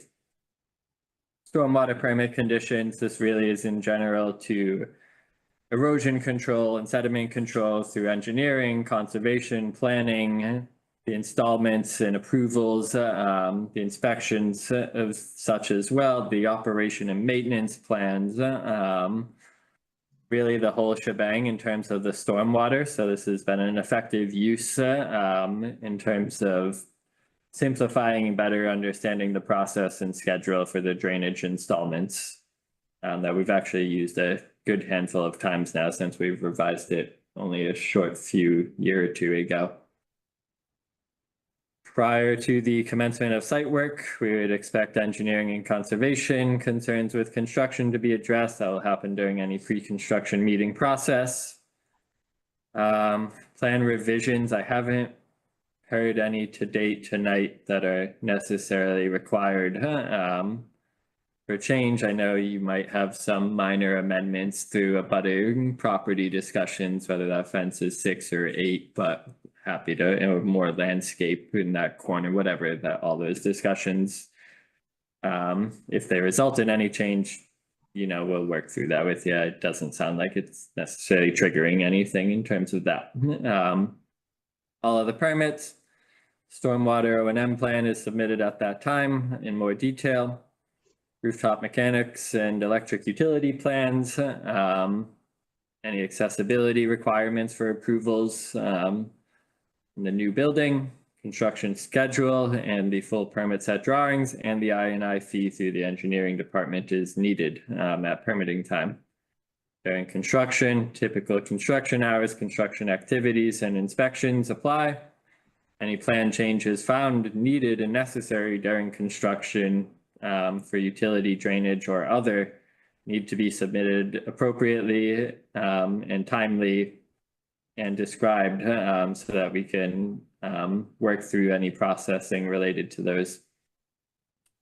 Prior to the issuance of a certificate of occupancy for the site, happy to stop here again at number 1, where I tried to write in based on the discussion tonight, if appropriate, should the applicant have commercial tenants whose primary use is food and drink related, considerations of additional maintenance and practice of waste disposal for those specific uses shall be submitted. It's hard to necessarily know or require if more is needed, but we look at this decision for every occupancy permit issued, whether that be residential, commercial, or a change of use in 5 years if a commercial tenant turns over. So I thought this would at least give us the chance to have the conversation and say, well, if this is a large restaurant, how do we improve upon any disposal practice as necessary?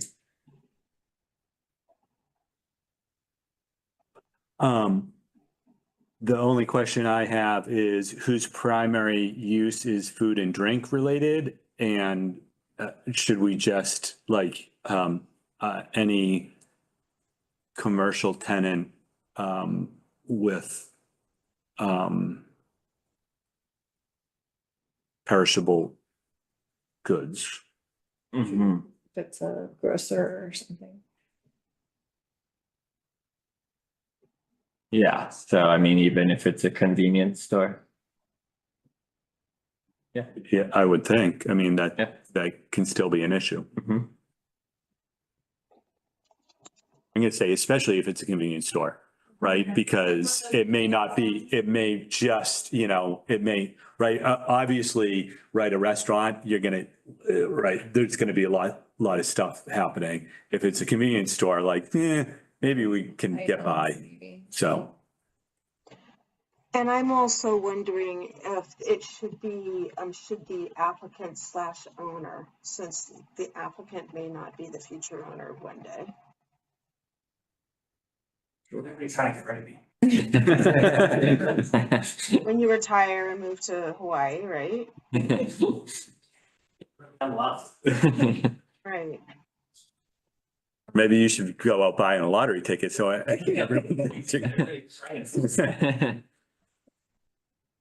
I'll be the jerk. I hope you never win.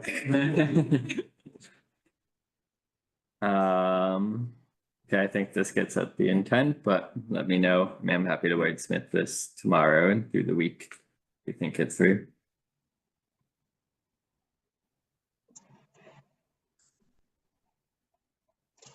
That's right.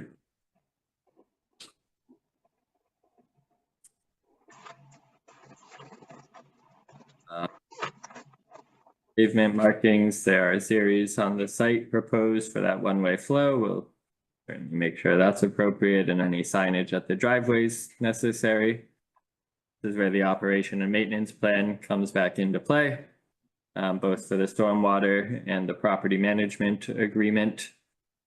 Conveyance of easements, again, for the utilities in this case. And we would just ask to look at the 10 Pinevale and development tract easement to ensure that it meets the intent of this ongoing conversation. Rooftop mechanicals, architecture, landscaping. We haven't discussed this much in this board, but willingly the applicant has entered negotiations with us. From the onset, we knew that this use, we would love to tie it to Pinevale Conservation Area and use and improvement so that residents of the neighborhood or visitors to Pinevale, and especially residents of this mixed use property, can go to Pinevale. There is some needed improvements there, and the applicant has willingly agreed to provide $7,500 for improvements at that Pinevale Conservation Area, which can relate to rail improvements, like entry and parking improvements, accessibility, invasive species management, kind of really just general conservation and trails improvements at the site. And you know, we are thankful for that actual inclusion. Conservation and trails don't always have direct funding sources, so this would be a nice give for that parcel of land that needs some improvement. Just wanted to note that there, that we would work through that through occupancy. As built, of course, we'll need for the site. And then ongoing maintenance of lighting, landscaping, delivery, snow removal, trash, and stormwater. That just about covered it. Special permits do allow waiver process. This applicant has requested no waivers from the dimensional controls of these mixed use bylaws. So, Andrea, under the section prior to commencement of site work or during construction, is that broad enough to impose no construction vehicles on Pinevale or worker vehicles? I cannot impose that on a public way. Yeah, I understand the intent. So instructed, Right. stay out of that. The RP's jurisdiction. So I understand the intent, but. Okay. Yep. Good to know. What can you do? I understand you can't do that. But could you put in, there's no commercial vehicles allowed on Pinevale? Well, could you explain to us what it was you found out that you couldn't do? I didn't. We were on some past developments. We were requested by the police department not to put conditions related to construction management in our decisions. Because right, they need to control them so they can enforce them, than us putting ones that they may or may not enforce. So we sort of have to leave it up to the police. So that means if there's an issue, you all need to go to the police. Right. It's sort of out of our domain. The fact that it's a dead end, part of that, I mean, we have to be able to get out in case of fire, in case of who's going to work. With the dentist's office right there, like, I mean, I'm just saying in a practical manner.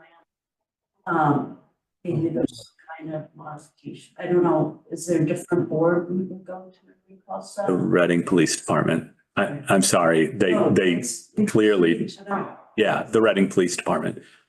Yeah, certainly, right. And especially if there's issues, if there's life and safety issues, if they keep, you know, if they keep, if construction workers keep parking so that you can't get out, you should be going to the police anyways, right? So.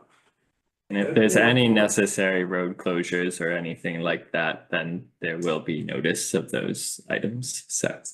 Well, one thing you could do is if you wanted to photograph the street in advance, potholes and things like that, heavy construction, I'm talking heavy construction goes down there, then you've got evidence. What is the plan for that during construction? The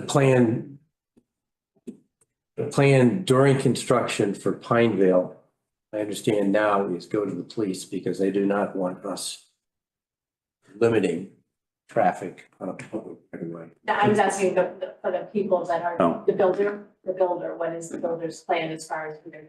Yeah, we've provided it in the civil plans. You can actually see where we have the access. It's actually the furthest point down Main Street, away from Pineville. Okay. Yeah, and I mean, we do technically have a great track record having worked in downtown Toronto, Yeah. which was a much more challenging site where we worked, collaboratively with the neighbors there. And I mean, you can speak to it, but we didn't have any problems. So that was super complex. That's it. Yeah. Andrew, where is the verbiage in there anywhere where it says that they're responsible for any damage to our property during construction? There is no verbiage related to that. It's private disputes and matters that I can't control in any decision. I think the applicant previously stated there's no intention to do any blasting. Can I ask a question? So are we finalizing these conditions this evening? Happy to take any comments on them. Yeah. Just a question, back to trash. The first condition talks about public health, safety and welfare. And then at any time the site becomes a nuisance to the public, health, safety, welfare, traffic spill over to Route 128, well, excessive noise. I mean, could it be added there that, uncontrolled pests? I don't know, something about pests there, because this seems to have what we would be looking for, which would be, it could prompt, I think it already covers it. I think it covers it. Health, safety and welfare. And yeah, I think it covers it through the public health realm, and this gets back to that this decision does have conditions with stronger language for future owners or users of the site. It's hard to get so specific, right? If that rodent problem is from abutting properties still, there's just a level of detail that I can't necessarily predict in this condition, so I don't want to overly regulate if I can help it. So when you go further down to waste management? Well, I guess, right, because I was thinking about this too, right, in that section, we list examples of It's just like health, safety and welfare of traffic spilling over onto Route 28. Excessive noise. Can't we and shouldn't we list,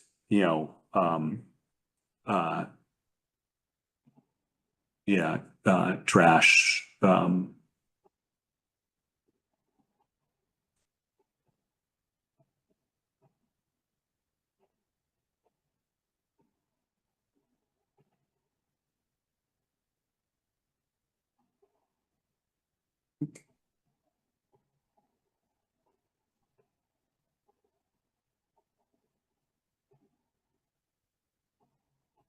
which is actually stronger than saying that it attracts rodents, because just if it's there. Right, between the wetland and rodents and commercial uses. Yeah.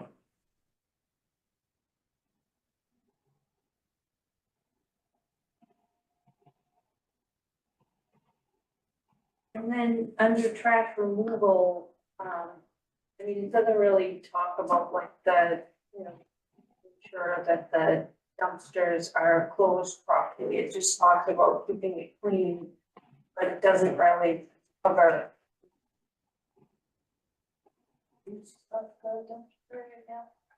I don't know.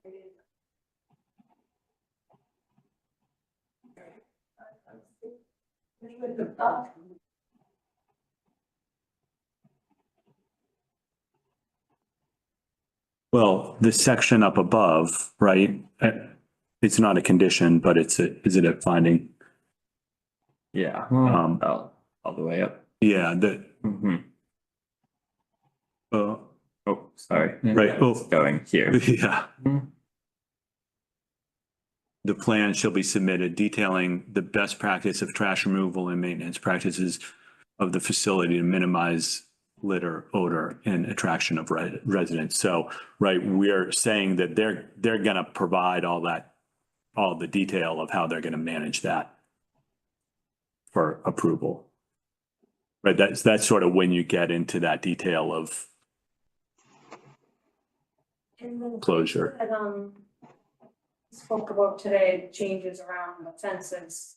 Should I be concerned that that's not part of the final plan that's being approved this evening? Final plan, right? What she's referring to is that she is actually asking to remove that fence between 10 and 12, and I told her that I would do that. But I think we left it pretty generic. Simply appreciate that during permitting, just highlight any changes that you've agreed to with the abutter. Doesn't sound like it's anything that's triggering a new review or modification. Fence being installed behind my 6-foot fence, that doesn't matter. It just doesn't show up on the plan that way, but that should not be an issue. No, I believe that detail is there of an 8-foot fence. We proposed the most mitigation, and she's actually Right, so if you're asking for less and they say we're gonna do a 6-foot fence on this property line with Jen's agreements or the parking lot screening wherever, I just would appreciate the heads up, so.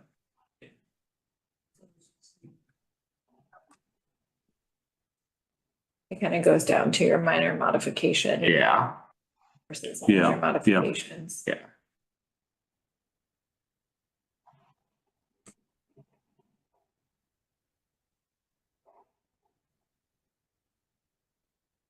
Somewhere, right. Tom brought up the issue of just making more parking spaces EV ready.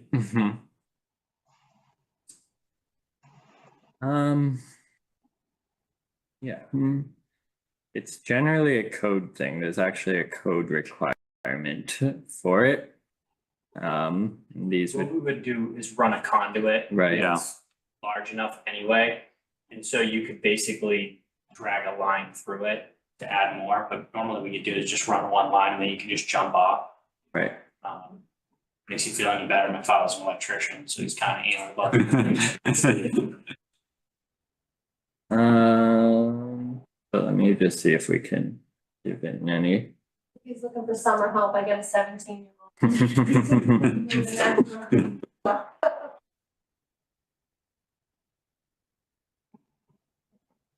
Him or her to submit their resume.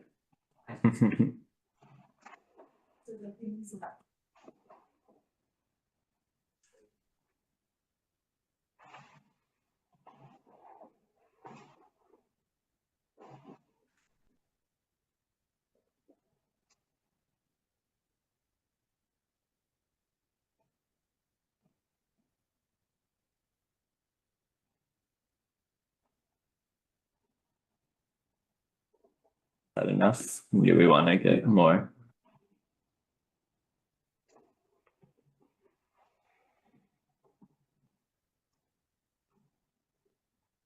Yep, that's good.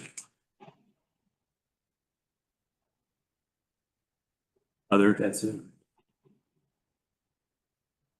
Hillary, you have anything? No. Other members of the board? Comments? I have nothing. I have nothing further. All right. I just have one thing about the amenity space. It says that the hours, and will that be something that's reflected in the O&M plan? I think it's 22 under. That'll be in the property management. Yeah, that's a property management. In there, that's basically some property. Right, basically. Right, yeah, similar. Yeah. So you could say there, if you have like wild hearts out there too, eh? Sounds like. No. Certainly not. Not the intent. Thank you. I think we're to the point to close the public hearing. So let me just double check the Zoom. Not seeing any hands raised here.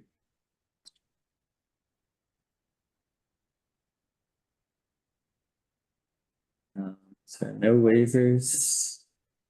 So yeah, the process would be close the public hearing and vote on the special permit and site plan. I would note, however, Heather cannot vote on this application. She had just missed 2 meetings. Tom can vote. He missed one, but filed a Mullen Rule form, so your 5 would be that.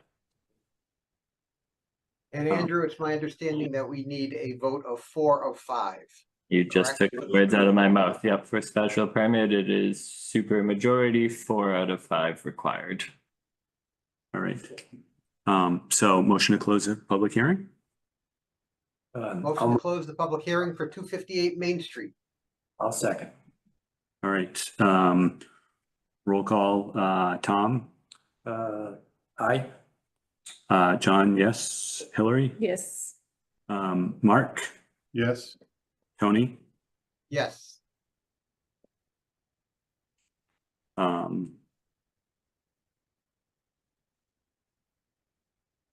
and then just, right, the. Yeah, oh, you it's, cannot wrap both into one motion, the special permit and site plan. how about the storm, Oh, right? There's storm, that would be a separate, that should be a separate. that should be a separate vote, yeah. All right. All right, so motion number 1. Move that the board accepts the stormwater plan for 258 Main Street. Second. All right. For a roll call vote. Tom, John, yes. Yes. Hillary, yes. Mark, Yes. Tony, Yes. all right. Motion number 2, motion to accept the site plan review for 258 Main Street. Do you want to wrap that with the special permit, or shall we do 3? I heard we needed to do 3. If I'm incorrect, It's up to you. We can do 2. do site plan. We can do site plan and special permit together. That's all then under. amending my motion to approve the special permit and site plan review for 258, 262 Main Street. I'll second.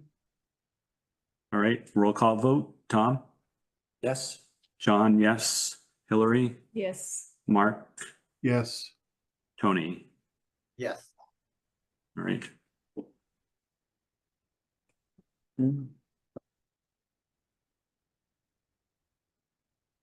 All right, Does it? there we have it.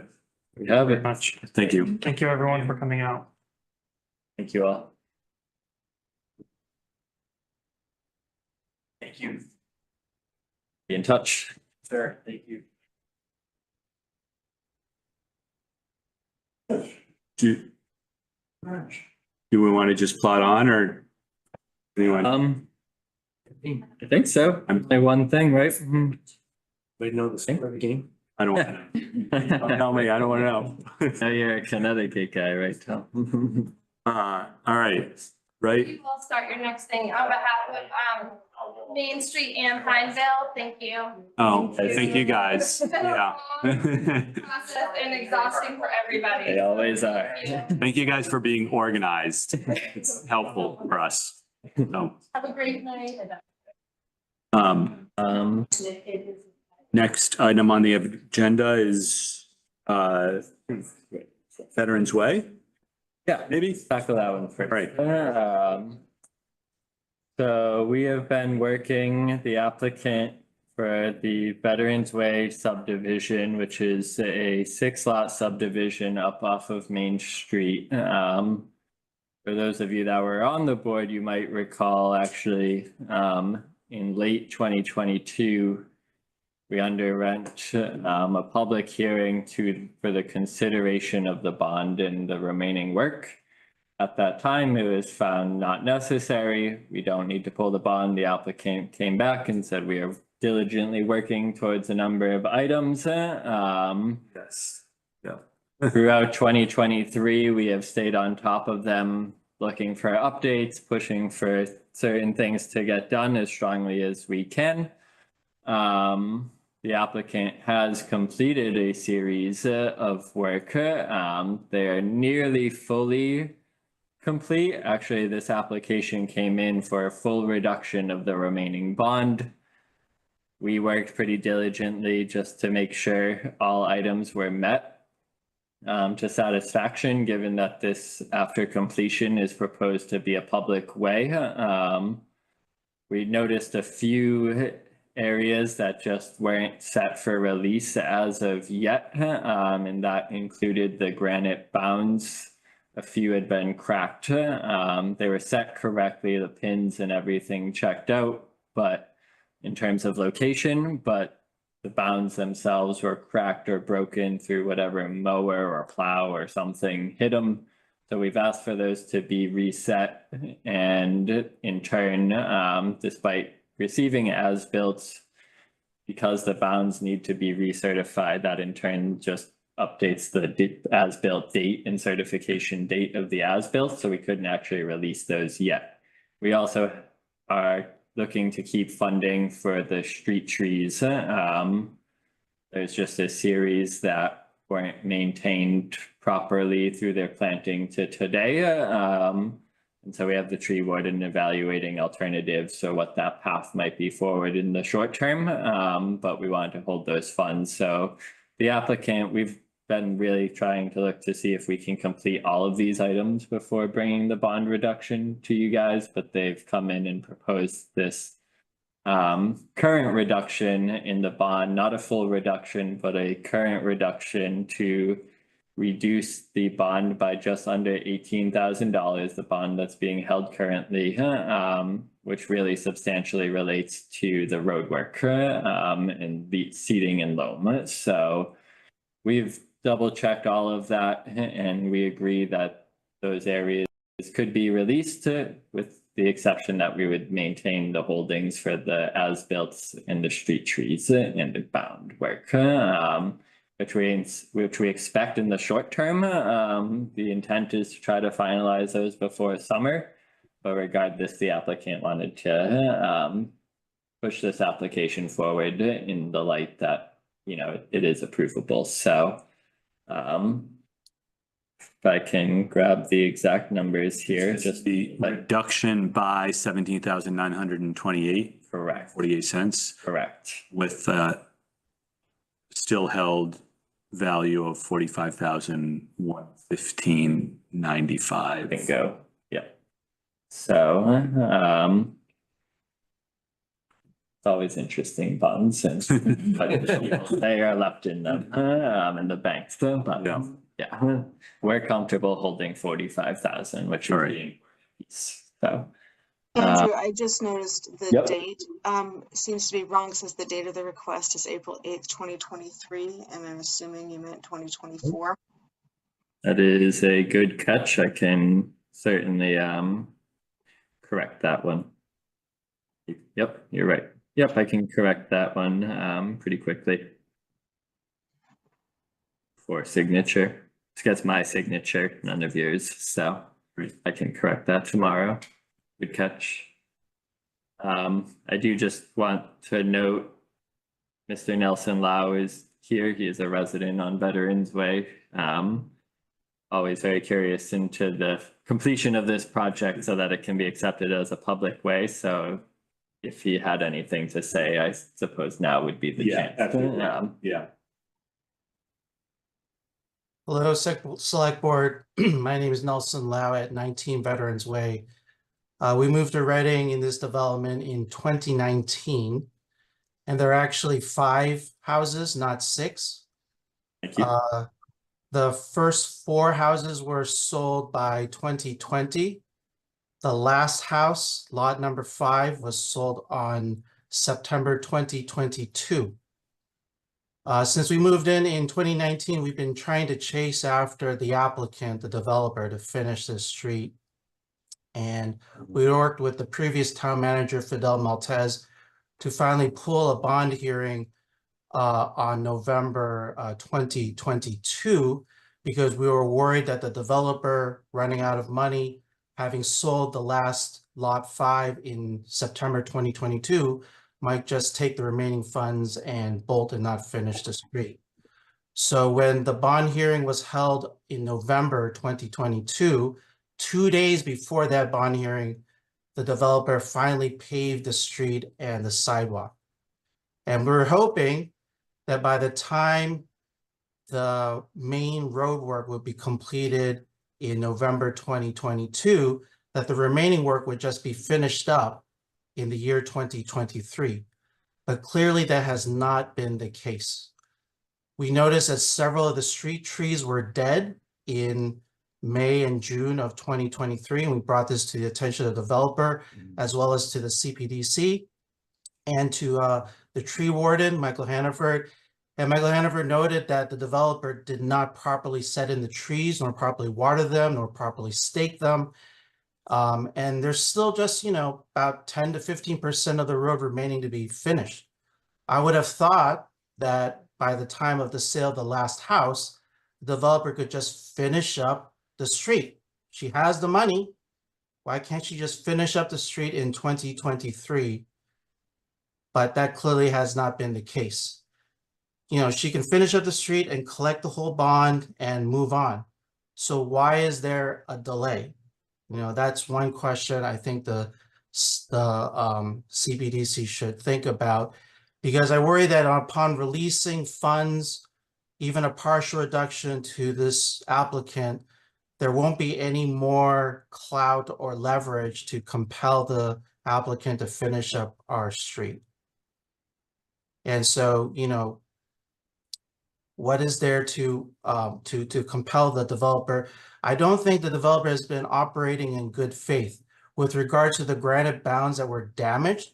If she claimed that it was a lawnmower that hit them, that is not the case. Her crew had installed the granite bounds incorrectly. They were too high above the ground. And instead of properly cutting them with a stone saw, they took a sledgehammer and tried to hack away at those granite bounds, destroying them. So that is an indication of how disingenuous this applicant has been with regards to finishing up our street. She certainly has stopped replying to my calls and emails and text messages. And so the only course of action I've found to have is to try to work through my town hall to see if we can use whatever leverage we have to compel the applicant to finish up the street. So rather than releasing a partial funds, I would prefer to see the applicant just finish everything to the complete satisfaction of the original orders of condition before releasing remaining funds to this applicant. Thank you. Well said. I'll say that I have not been, right, we've gone through hundreds of these. This is the only one where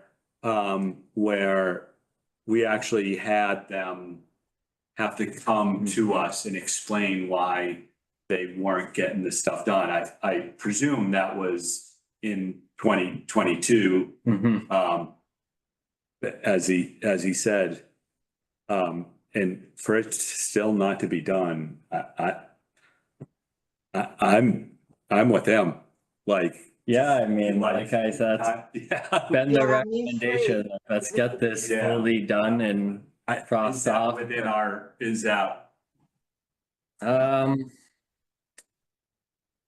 Unfortunately, I don't think it is. That's a good legal question that admittedly I don't know the full direct answer to, but What was the question, Andrew? can we not endorse this reduction? Are we comfortable that the amount remaining, even if we did, is adequate to cover this? So what's left remaining, I mean, outside of the street trees, now I want to talk it up to too general of a term, but it's engineering housekeeping, it's at the as-built and just the replacement of the bounds for all intents and purposes, right of way is there and meets the public standard for acceptance, but because we have this leverage, we'd like to see the applicant either replace the street trees or the bounds and do these things now while we have them here. So that's what we're pushing towards and working towards. I think, I don't know their situation, but does releasing funds get them funding to finish this work? I don't know, so, but. I take it it's a reputable bonding company? Isn't it a tri-party agreement? It is a tri-party agreement. I have a question about the work that was done. It's on here that curbing was installed, trees were planted, stone bounds were installed. And so is that like some of them, but not all of them? Or were the trees that were installed, they're now dead? I guess I'm wondering, was this work done? And is this the same work that still needs to be done? I'm very confused about what's been done and what has yet to be. It's not been done properly. So there were trees that were planted, but they were planted 2 days or 3 days before the hearing in November. And then they weren't properly staked. They weren't properly watered. Several of them have died. They haven't come back at any point in 2023 to replace the dead ones, despite us telling them and having Michael Hannaford come out and determine that the developer did not properly plant and take care of the trees. Granite bounds are in, but they were put in too high, and instead of reducing them properly, they took a sledgehammer and smashed the top into pieces.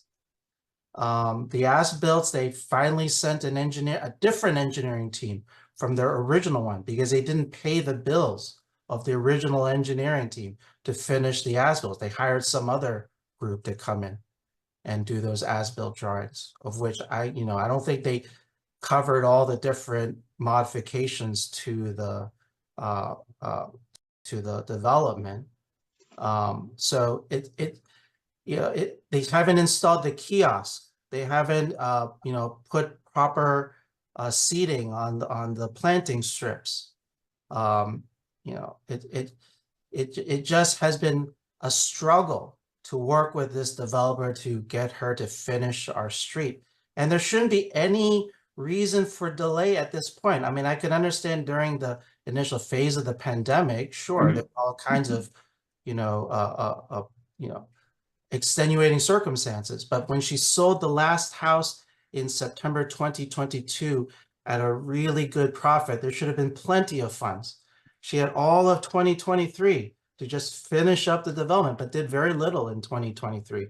And here we are now in April 2024 discussing this. So I am worried that reducing any amount of this bond will just give them just enough cash to walk away from this development and never finish up the last part. She's told us and given us all plenty of promises. Like, oh yeah, well, she'll come back and do this and do that. But all of those promises have been empty so far. So the issue that I guess I think about when I see this, right? I'm looking at the estimate, I guess, right? The tree lawn, right? Loam, $350. seed and fertilizer, 539, trees, you know, a little over $2,000. Those might be great prices if they were like parts of other project, you know, a rest of project. You're not getting someone out there to go and loam and seed for $800, right? That's not it, since it gets down to a small number of things, like that's not, you can't mobilize for $800, right? And not let alone do the work. So, you know, to the question of, is this enough money? Because it's so small, I mean, right, like maybe the engineering work, you know, 18,000 for the as-built, that, you know, like that's not that, the mobilization is not much, maybe that's right, you know, like, but I guess there's probably some that's granite stone bounds for 1,350 again, like it's not a lot of work, but you can't get someone to mobilize out there for $1,300. I can guarantee you, right? Like no one's going out there for $1,300. So, you know, Right.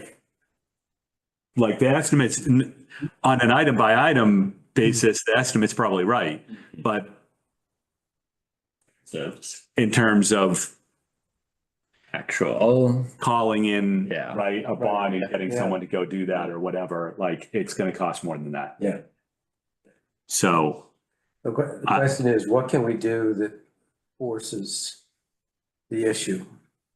We could, if Andrew says we can't not do it, well, we can also not take Well, we action. don't, no, we cannot do it. It's just, they're gonna come back in and say, you know, why didn't you release the bond? And we'll say, because you haven't done the work. right. So, I mean, it is a tri-party agreement. To do it partially, the way that, I mean, it sounds to me like the way I heard the story was that the developer asked to have a partial release. Are we compelled and bound to do that just because they asked? Or can we say, no, you finish the work and then we release the bond? I mean, that's the question, right? And admittedly, I don't know the exact answer to. The work that's being reduced is completed, the roadway work specifically. And that's the, question that we got, Andrew, was trees are planted, all these things that we're now hearing they weren't done properly. Right. So what's shown as numbers in the spreadsheet is what's to be held. What was reduced from the work was work on the detention pond and sorry, trying to find the exact area here, and the road base work. So that's what was proposed for reduction. We would, in this instance, hold funds for the granite bounds, tree lawn, loam and seed, and the engineering as-built and certifications. But I hear you on. I'll just say I'm not going to vote to reduce. At the end of the day, the language of the tri-party agreement is to the satisfaction of CPDC, and if we don't feel that this site has adequately shown the necessary needs in relation to this, then it's in your right to say we'd, you know, like you to come back and. What we also ought to do is ask town council what the process is to use the bond money to complete the work. Because that's what the bond is for, is if the developer doesn't do it, then we can take that money. But there's a process that we'll have to follow, giving notification and time requirements and what that process is. Yeah. We're going to need that 17 or 19 grand. Yeah, yeah. Right. So, yes. Okay, I'm happy to table this discussion and do nothing in this instance. Should we? I mean, you could vote to nothing. deny, you could vote to. Like I said my piece, but Yeah. I don't know about everyone else. no, I could agree with you. I've run up to these situations. Yeah, I mean, if you would motion to endorse, then either approve or deny. Yeah. The proposed format. I mean, I know I'm not even gonna move to vote for it. Yeah. Andrew, did we get a report from engineering that was specific on what was done and what wasn't done? That was really just the Excel sheet that anything that is zeroed out is work that's been done and work with funding tied to it in the column. I'm gonna suggest, that we don't entertain a motion or a vote on this because we don't have sufficient information on whether we can reduce it or not. And in the meantime, maybe we can hear from both engineering and from town council. So we're not gonna vote to reduce, but we're not gonna, we're just not taking action. Yes. So, yep. And thank Mark, you, did you Mr. have a Lau, for comment? staying so late to talk to us. Sure, Yeah. I appreciate the CPDC for helping us with this matter because I'm speaking on behalf of the other residents on Veterans Way. We love Reading and we love the new houses we've purchased into. We're just frustrated with this developer not being held accountable.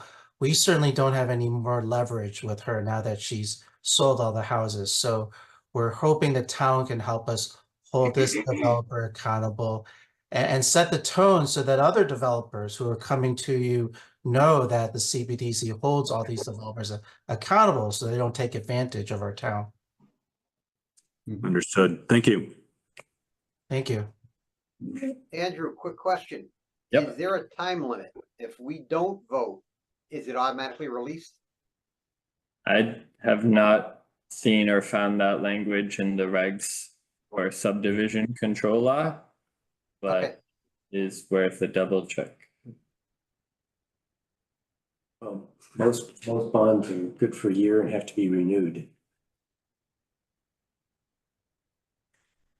So this project began and came to the CPDC in 2017. So we're now at year 7. Yeah. Yeah, and Tom, they don't have, what I read, I'm not sure exactly, but what it said on the Form M was that it's a tri-party agreement. So basically, there's money deposited in the bank. Right. And they can't draw that money until we sign off on the Form M. Yeah, and it wouldn't surprise me that there's a fee every year annually. So there's not a technically a bond company, and we're not dealing with a bond, we're dealing with a bank. All right. Next item on our agenda. What do we have? A net lane plan endorsement? Yep. So, right, I see over there, a couple of plans. 2 sets of Mylars there. The applicants worked fairly quickly on this one. But there was the only condition prior to actual endorsement in terms of signature was just a slight modification on the fence in terms of the notation of the fence at the end of the right. Oh, yeah, yeah. They did that and so the plans are ready for endorsement. All right. So it would be a motion to endorse and then the 3 signatures. All right. Okay, I'll move that we approve the endorsement of the Annette Lane plan. Mylars. I'll second that. And roll call vote. Yes. Tom, yes. John, yes. Hillary. Yes. Yeah. How does this work, right? Now, if you want me to sign, it's a yes. If you don't want me to sign, I don't have to say yes. I could, one of us could, I don't know, Andrew, can one of us just abstain? Or like say Tom can vote instead of me? Discussion. Do you have to sign it tonight? No, you guys can come in tomorrow. So I can come in tomorrow and sign it. Yeah. So why don't we restart that motion? All right. Yeah, we'll have a different. I don't want to make the motion. Right. I'll already make the motion. I make the motion to endorse the Annette Lane plans. I'll second that. Okay. Roll call vote. John, yes. Hillary. Yes. Heather. Yes. Mark, Yes. Tony. I recuse myself so Tom can vote. I don't And then he think it can sign the works that paperwork, because I'm not gonna be home for a week. way. What do you need? Just 3 signatures? Or do you need me to vote? Ideally, it's all voting members signed, so regardless, I have to collect signatures, so. There's no rush on this, it's. Can Tony recuse and have? I suppose he could. Yeah, all right, Okay, yes. all right. Okay. We made it. Do you need us all to sign, Andrew? Can you remind me? I do if you can throughout this Home week. later this week. Okay, yeah, anytime, no real rush. Right. Other than that, yeah, the last one was just the note that I think our previously scheduled meeting was May 13th. I'd love to be able to move it up to May 6th. Because that's the last week I'm in town for a few weeks. Oh, really? The original plan was you'd have coverage for the 13th, but that's it. So moving it up would just make sure I'm there. Right now, it's a fairly light agenda. I'm trying to pin down the location. If it's not the conference room, it would be a fully remote meeting. The library is booked, this room is booked. So right now, the conference room looks like it might shape up well, just because we don't have any major applications. There's a subdivision on it, but I would love to spend a bulk of the meeting just refreshing and strategizing on MBTA communities for the spring and summer as we do some preliminary stuff. I don't want to push that too late, so. Yeah. But isn't there also the issue of what happens if town meeting runs late? That is the only underlying issue there is if town meeting happens to go late enough to need to be scheduled on Monday, May 6th. We will need to schedule a meeting with. Find it that, right, either you meet without me or we find one that week, 7th, 8th or 9th, that might work, so. I'm gonna plan for the 6th. Okay. So. I think everybody was available, if I remember right. I've got a question and I'm embarrassed that I don't know the answer, but 3 of us are now, there are 3 CPDC members that are on town meeting. So like, do we need to post for town meeting or how does that work? You know what? Not a dumb question. I'll find out for you. I don't believe you do because you're not doing CPDC business. You just Like cut out, everything. might be us. Yeah. They're telling us to leave. We're still here. Oh, Oh, are you back? We're here. We just don't see your video. Sorry, try that one more time. We're here. We just don't see your video. No, Your can't video hear you. cut out. Can't Oh. hear you guys. How interesting. All right. All right. I think that means we need to adjourn. All those in favor, can you raise your hand? Can you guys hear me? I can hear you. All right. I think they can hear us. I think All right, that's it. Yes, yeah. Well, thank you guys. Enjoy the night. Type in the chat. Looks like, Now we should sign these right now. yes, if you can. All right, night. Good night.